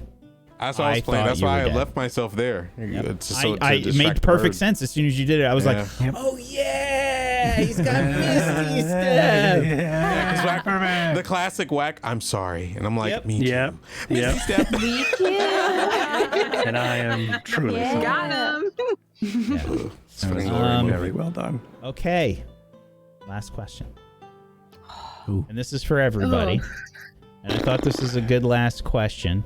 Now, where can we find you? I first and foremost, I do like to keep stuff open-ended. But I think it's a good question to wrap things up with, and it kind of counteracts that. This is from Johnny Katz. Oh, Johnny boy. What does your character's life look like 1 year later? I love this question. I thought Who wants about to start? this a lot. Who wants to start? I'll answer if Teriel was alive. You'll have to wait. You guys, I'll be the last one. You'll have to wait for season 2. There we go. Roll the credits. Well, I mean, it's not canon, right? This is just like, Yeah, it's what not. do you, if What in do an you ideal think? scenario, It what would didn't you happen hear? necessarily, but what do you think would be that 1 year? What do you think would happen? Yeah. Who wants to go first? I will. Mortis it would probably stick with... He would stick with the group for a bit. Because he honestly, meta-wise, is terrified to be alone. And this happened at the trials of Oriel, when he was left alone that whole entire time, and he just disappeared. I rolled something. I think it was I think I rolled a critical failure. That shook him, where he just doesn't want to be alone. So I think he would find someone to latch onto and at least travel with. There's also a part of me that thinks, and what makes this also not canon is I have another alternate thing where he does do more work and starts to be an apothecary for the House of the Morning Lord. I love my heart. So I don't know which one happens. Any and all could, but that is sort of where my mind has gone for what could be potential. He does want to, of course, go and visit Karkalok, or at least... I want you to read that stuff, too, by the way. Okay. Karkalok? That was a whole big thing that we just never did as well. We never got to do. Yeah. The entire prison. The prison was a different one. Karkalok isn't the prison. Stronghold. What is Karkalok is the goblin stronghold. There was a whole prison Stronghold, that you that's guys didn't get to go to either. Wow. That was that's it. right. So I think he would want to go to Karkalok, and is like, that's sort of his, I want to go there. That's sort of what he, like, that's his next thing and something he's always wanted to do. But I think over time, he sort of grows out of wanting the need to go there, you know. But I think that's probably what he has done or will, or whatever. That's my fan canon. Such good. Thank you. All right, someone else. Who's next? I'm last. I mean, Nissa would just be chilling with Moonbrook. Yeah, I mean, I think we would probably stay in Icewind Dale. I don't know. I think Nissa would follow Moonbrook wherever she wanted to go, and just Nissa's never left Icewind Dale, right? Yeah. And I think she would be open to it now with Moonbrook. Like, now that she knows the Dale is fine, she's kind of made peace with her tribe, sort of, but she can't really go back there. Yeah. She'd be happy to stay, or she'd be happy to go, as long as she got to stay with Moonbrook. Or also known as Lukewarm Breeze Dale. Yes. Yeah. No, totally having actual seasons again, Icewind Dale. Yeah, like, I could see them still, like, doing what Moonbrook did before, right? Like, getting good mead to the people, but in a much more comfortable and happy, like, van lifer kind of way, almost, you know? In apocalyptic world, because everyone's dead. Chilling with our axe beaks with a beautiful, like, view of nature. View the knucklehead trout. Who's next?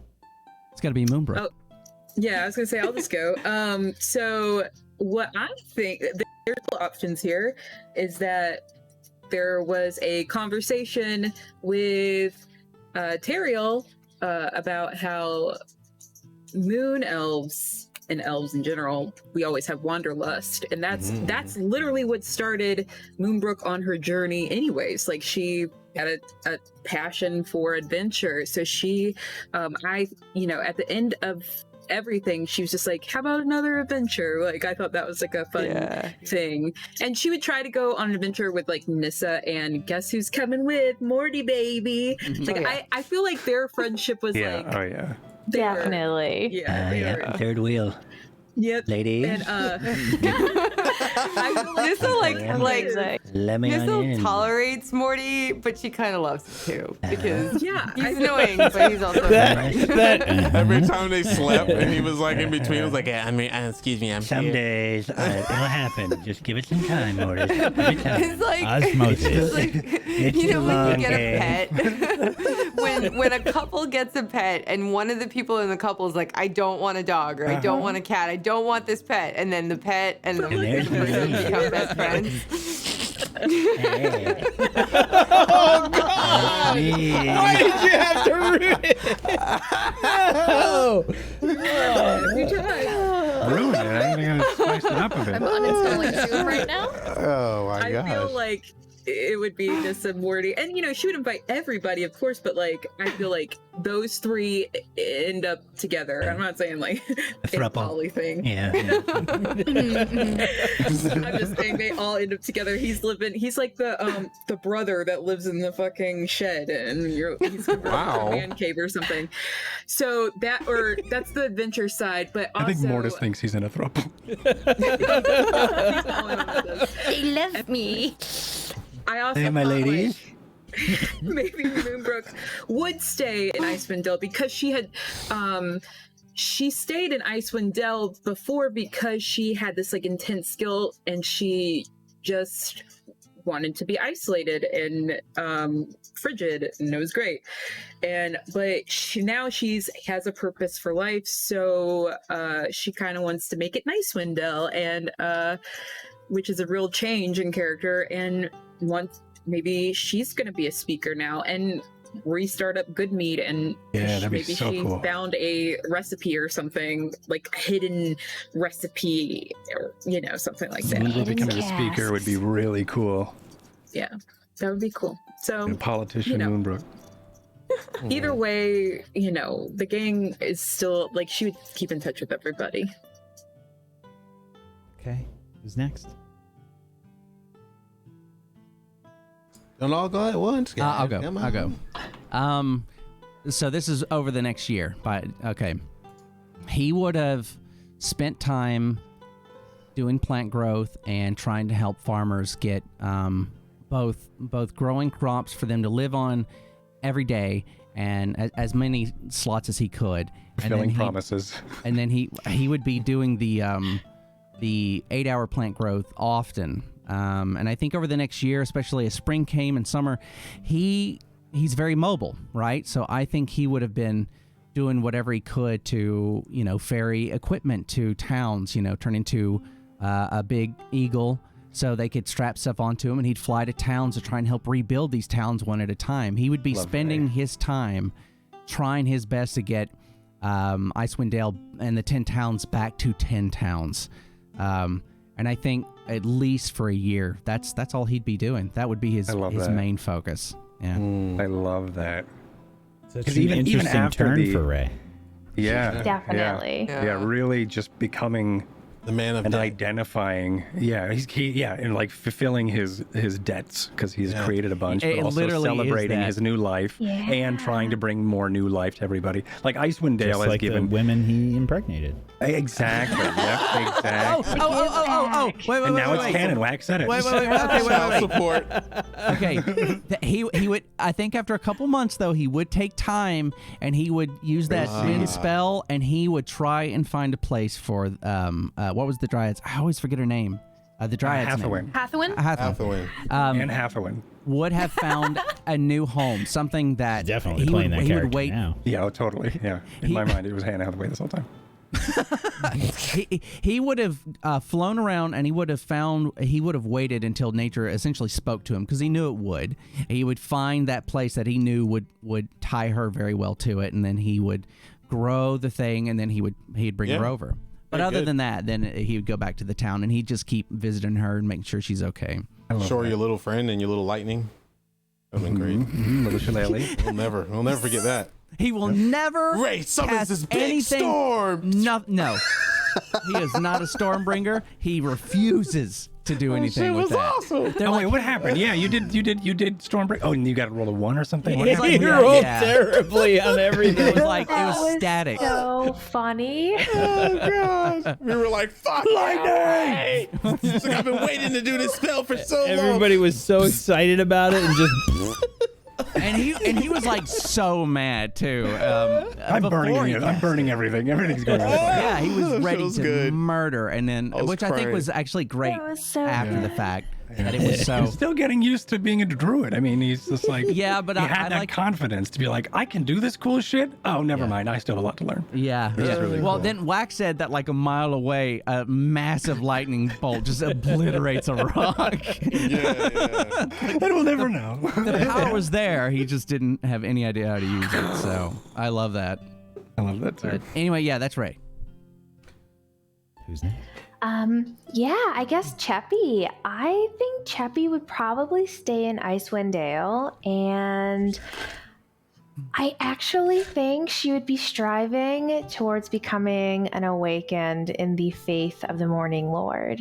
I think I love she that. would try and do her best just to kind of continue, like what she said at the last, at the table, like continue doing what heroes do, and just, this place kind of needed her, and it feels like home now. She kind of saved it, and she loves its people, and she found her love here. So yeah, I think that's what she would do. I was like thinking about it all week, and that was like she wouldn't go back home because she'd be alone again, and that's not what she wants. So here, while she's going out and helping people, she's still seeing Morty and Moonbrook and Nissa and everyone. So yeah, I think she would make this her home. She would finally settle down outside of the Fae. The most sober she's ever been was the last 2 months with a party. It really was. All this fighting. She's definitely a favorite at the inns. Yeah. No. A good patron. They probably made like a brew, like fuzzy butt brew. Oh my god, yes. Yeah. It's a stout, though. Yeah. Fuzzy We can butt work on it brew. together. You know. Mm-hmm. Excellent. Velen. Yeah. Well, I mean, we kind of talked about it a teensy bit. She would have probably tried to find a way to destroy Ithrin. And if she lived through that process, which she probably would not, she probably would die even trying to do it. Well, we know the comet wouldn't make it. Yeah, if Yeah. you had used the comet, so I think Yeah. you went AFK. But the comet is a really nasty spell. It's Scroll of the Comet. It is a 50-foot deep, 500-foot radius crater on impact. And you can cast it from up to a mile away. But, do you? Like, is that a thing? Yeah, right? And if you aim that at the Reghead Glacier, that's a lot of shit that happens, like A lot of damage. that's like what happens, because that's where Nissa's people are from. Like, do you talk about it with Nissa's people? Don't answer that question, but Ooh. Yeah. Oh yeah. There's a lot something of to think about. consequences. Yeah. But if she did survive that, I think it would just be like her continuing, because she has that curiosity. It's just she wouldn't want to be with the Brotherhood anymore, I think. Also, they'd probably want to kill her too for what she did. So probably just going on Scant and Velen ventures, trying to find random arcane shit, Scant also, by the way, What was Scant doing in an hour? In a year Scant- from now? What Scant's life look like. Scant was an expert in Scant. Tarrasques as well, by the way. So if you did get the Tarrasque summoning, Scant is an my expert in Tarrasques. I'll speak to it, everyone. Don't you worry. Oh, interesting. Yeah, it's gonna be fine. It's gonna be Yeah. fine. Made it eat Summon it. You'll Mortis. be fine. I want to see it. Yeah. How fascinating. I know Tarrasque. No, you what? No, I just think he would have had to summon it regardless of the I love danger that. because he would have been so interested. That would have been a completely different game. That would have changed the campaign. Well, again, it happened right at the end, so I don't know how much it could have changed things. If you summoned a Tarrasque? No. Just At the end. If you received very the- end. Yeah, No, you at the very received end the of the- scroll yeah. right at the Okay. very end. I mean, you were at the Got it, end. yeah. Would you have stopped what you were doing and like, hey, let's go summon a Tarrasque in this random That place? sounds You know, like- fun. Yeah, that's true. You know, You would probably continue what you're doing. Yeah. If In the next year, I would summon a Tarrasque. like, if you guys fought Oriel and she won and like most of the party died and you found that scroll, are you going to Grimskull? Dropping the Tarrasque on Grimskull? Maybe. interesting. Like That is a good Well, she'd probably just find a new place to hang. nope. It's your life. That was another way that you could end the everlasting. Destroying Grimskull? Yep. What? Really? wow. damn. Makes sense. What other ways were there to destroy it? I think those are the Yeah. only ones that were written in the book. But a comet or a Tarrasque? yeah, the Amazing. the killing the rock, the Mythalar. If you defeated Oriel, she basically she's not dead, but she Reborn? she would have basically given up on putting that much effort in, and wouldn't have done the everlasting. No big deal for me anymore. I'm gonna go do something else. Okay, Right? It Velen, like what- takes she our changes lives, careers. she just It's leaves. it's not really worth my time. Yeah. She does a career shift. Velen, grab Ray. We'll find the scroll. You'll summon it, and Ray will cast enlarge on it and let it fucking run amok I don't inside even know of if that place. shit would work. On a It'll Constitution probably saving resist throw. it. It'll Probably get resist if it doesn't resist. I mean, it's Constitution, so it's likely to resist it. But Yeah. Do you want to know? Double? Do you want to Well, know how it's much modifier. Constitution it Yeah, that has? shit probably has What more is than their we can what's their fathom. modifier? +10. Oh my god. Yeah. Okay. Yeah.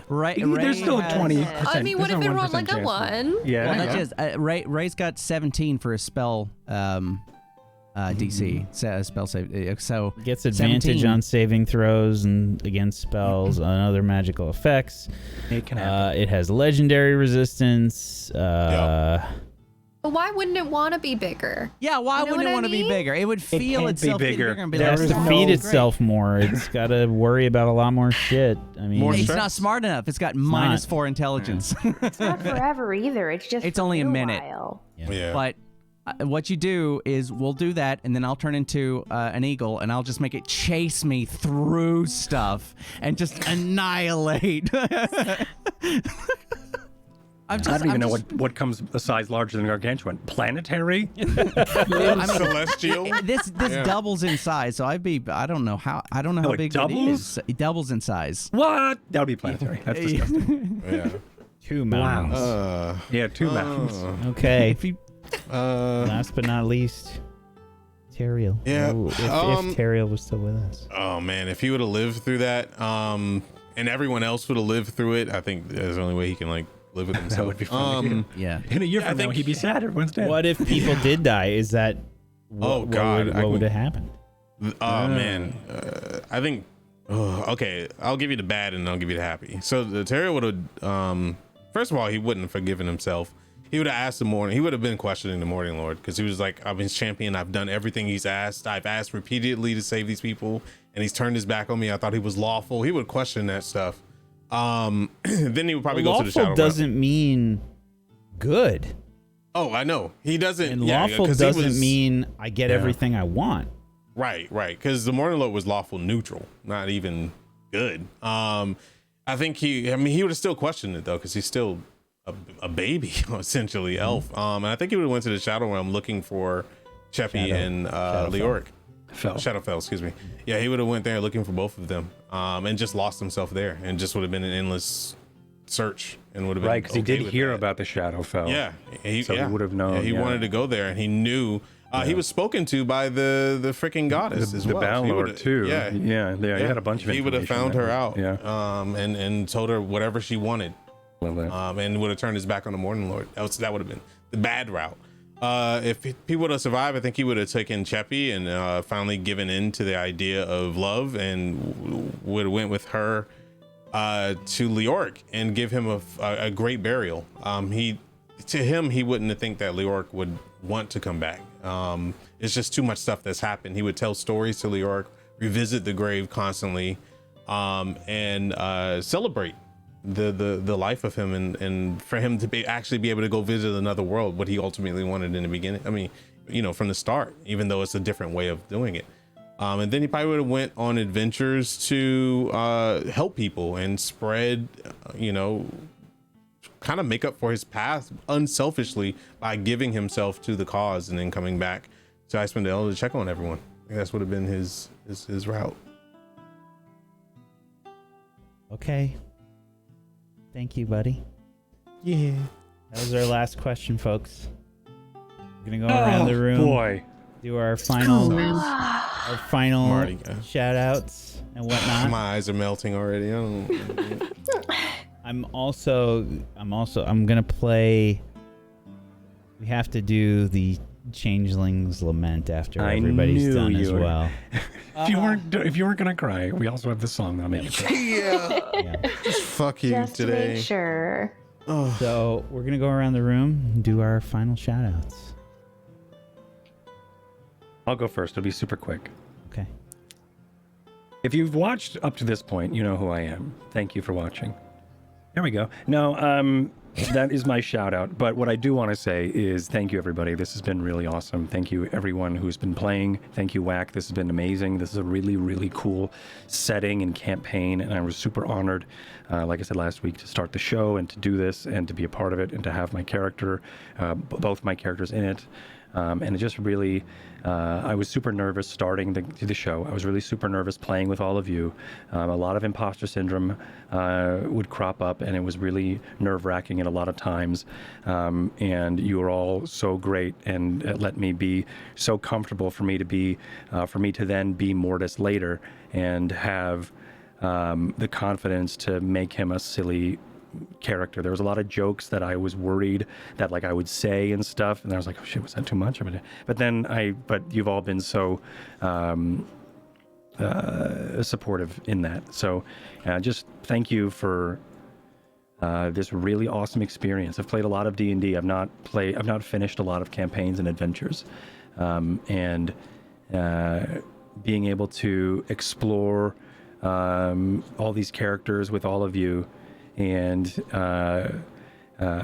help you through different combats and learn your characters, and some of us learning the game and learning the system has just been super awesome, and it's been such an honor to be a part of this ride, and just thank you from the bottom of my heart. This has been super awesome. My nieces and nephews now get to probably see me on a Friday without looking like a weird goblin or a powdered character. So this will be nice. I'll have Fridays back to be a weird uncle. But seriously, thank you. This has been super cool, life-changing in a lot of ways. So thank you. Thank you so much, buddy. Of course. Who wants to go next?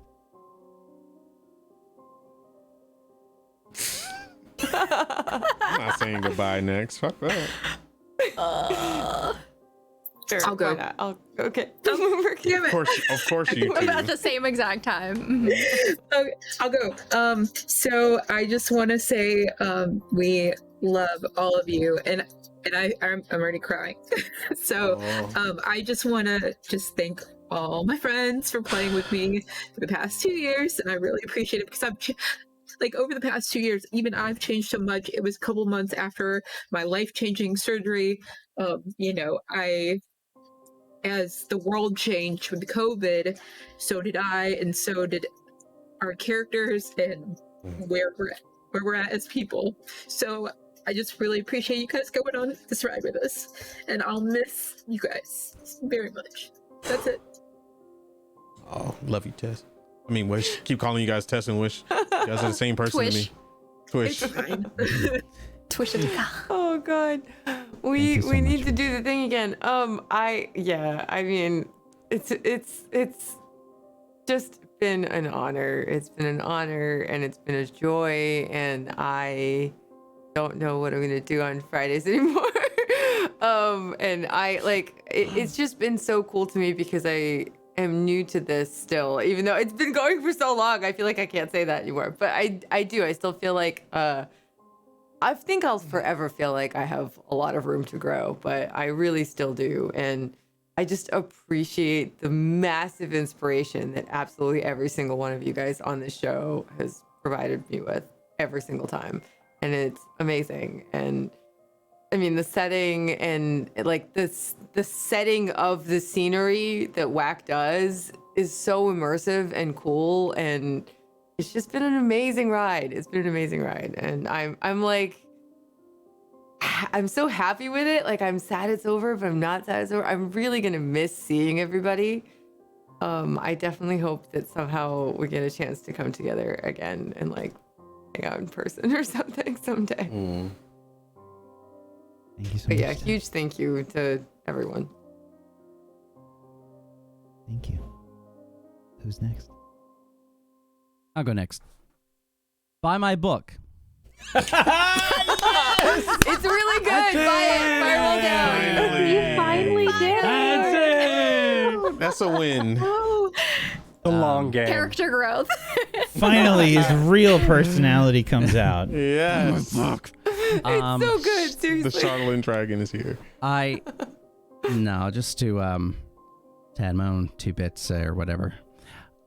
This is the first D&D campaign I ever played, and I never realized just how much I was missing, and I threw myself into this. I still pull out these different books and read and research and create characters 1 or 2 a week just to see what I can create.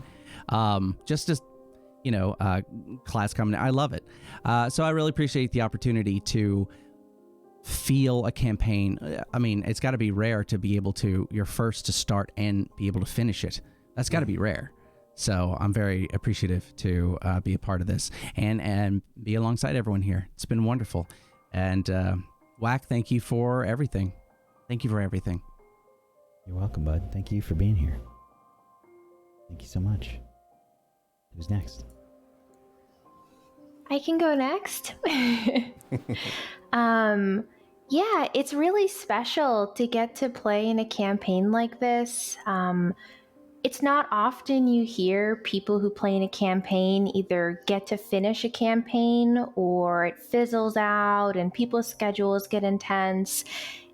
It's cool that we actually got to play like every Friday for almost 2 years consecutively, and we finished a campaign. It's amazing, honestly. It's really cool, and I'm glad that I get to say like 2 years of my life were playing in a D&D campaign with a bunch of amazing people. Like, we got to create this amazing story thanks to Whack helping build the world, and then everyone else getting to join in on it and stuff. It's yeah, it's amazing to get to think back on it, something we all kind of took part in, and we'll be able to watch it back and listen to it back over the years. Yeah, I think like another thing that I loved was getting to watch how all of us kind of got to grow through D&D and like learning about it. Some of us being new players, some of us having experience. Like I think all of us in the end got a lot better at D&D, and it was a lot of fun getting to see what everyone pulled out in that last fight against Oriel. It was like amazing. Still think that the bag of holding was unbelievable. Like Yay. To think that someone could do that with a freaking bag of holding and a god, like it just shows how amazing like one the cast is, but even just the world of D&D, like, you know, the possibilities are truly endless, and it's cool to get to experience that with this group. So I really appreciate everyone who stuck with us and watched every week, and to the cast, you guys have been amazing. It's great to always have each other every week. You know, anytime one of us was down or was having a bad week, everyone was here to like cheer each other up before the show started. And, you know, we always had each other's backs. It was really nice. So I really appreciate each and every one of you. So thank you so much for taking me along this journey, and it was a lot of fun. So thank you guys. Thank you so much. Who's next? Okay, Frank. I see the eyes. I see it. You want to rock, paper, scissors it? No, I pointed at you. And I was in the right location to do it. Oh man, what a group of such cool and creative human beings. Genuinely, Whack, thank you so much for all of this. You know, I love you so much, and I love each and every one of you guys so much. What an experience. It was so cool to be brought in on this, and it's always wonderful to, you know, when I came into this, I only really like knew Frank and like kind of Aaron, and I knew Whack obviously, but like also, you know, also kind of Myth and kind of Wish, but not really. So it was really cool to not only get to know your characters, but to get to know each and every one of you a little bit more. And it was a very welcome distraction to this show every Friday, and it helped me get through a lot this year. So thank you to everybody watching. Thank you guys to the audience, you know, for sticking by us for so long, and for everyone else even longer. And I can't wait to see what everybody else gets up to and all of the adventures, you know, along the way, in terms of your real lives, in terms of whatever other shows you guys get on. Thank you for such a wonderful experience. Thank you so much for being here. Frank? Wow. This is my first real D&D campaign. I think I did like a Pathfinder before. We never finished it. So this is my first D&D campaign, and I took it so seriously because I was always a fan of Table Story. I never thought I'd ever be asked to be on it before. Got to be on one, came in late on the show before, but this was like start to finish.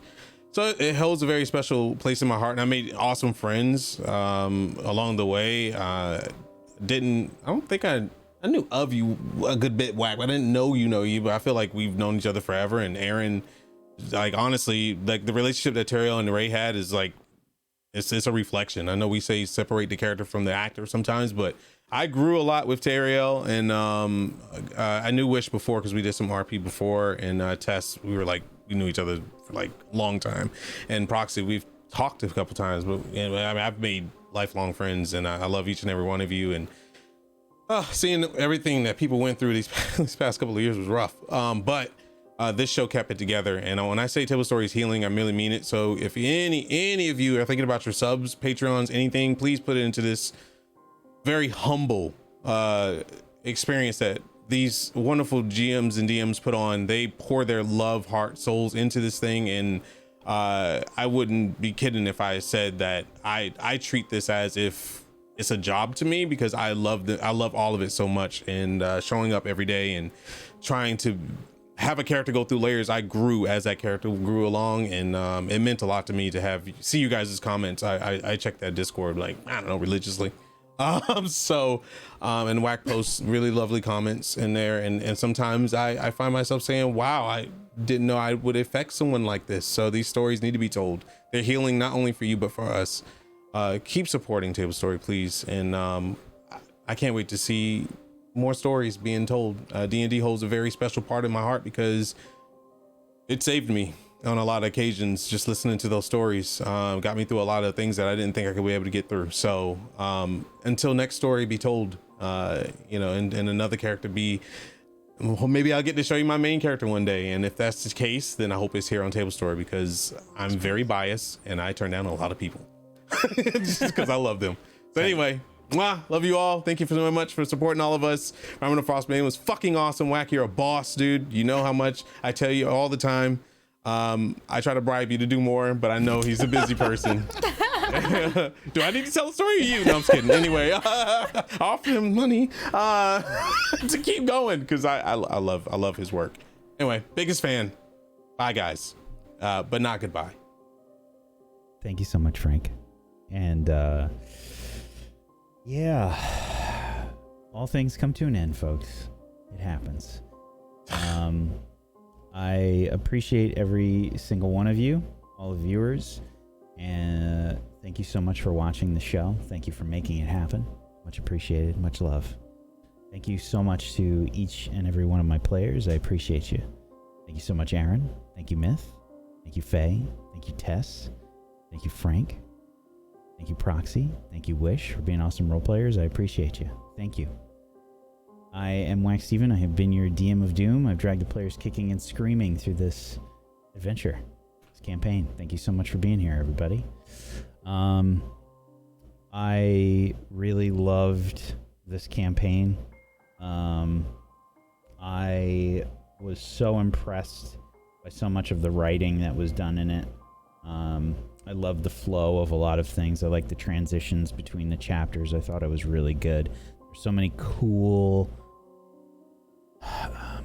little side stories and things that happen. And I know we didn't get to talk about everything today, and I know we didn't get to answer everybody's questions, and I'm sorry about that. There's only so much time that we can make available, but it was really just very cool to experience so many of these different stories that were waiting to be told. And thank you so much to the writers of Rime of the Frostmaiden. It was great. Thank you. And I'm glad that I ran this module, and I'm glad that we told this story together. It was really just very, very special. It was very good. Thank you, everybody, for being here.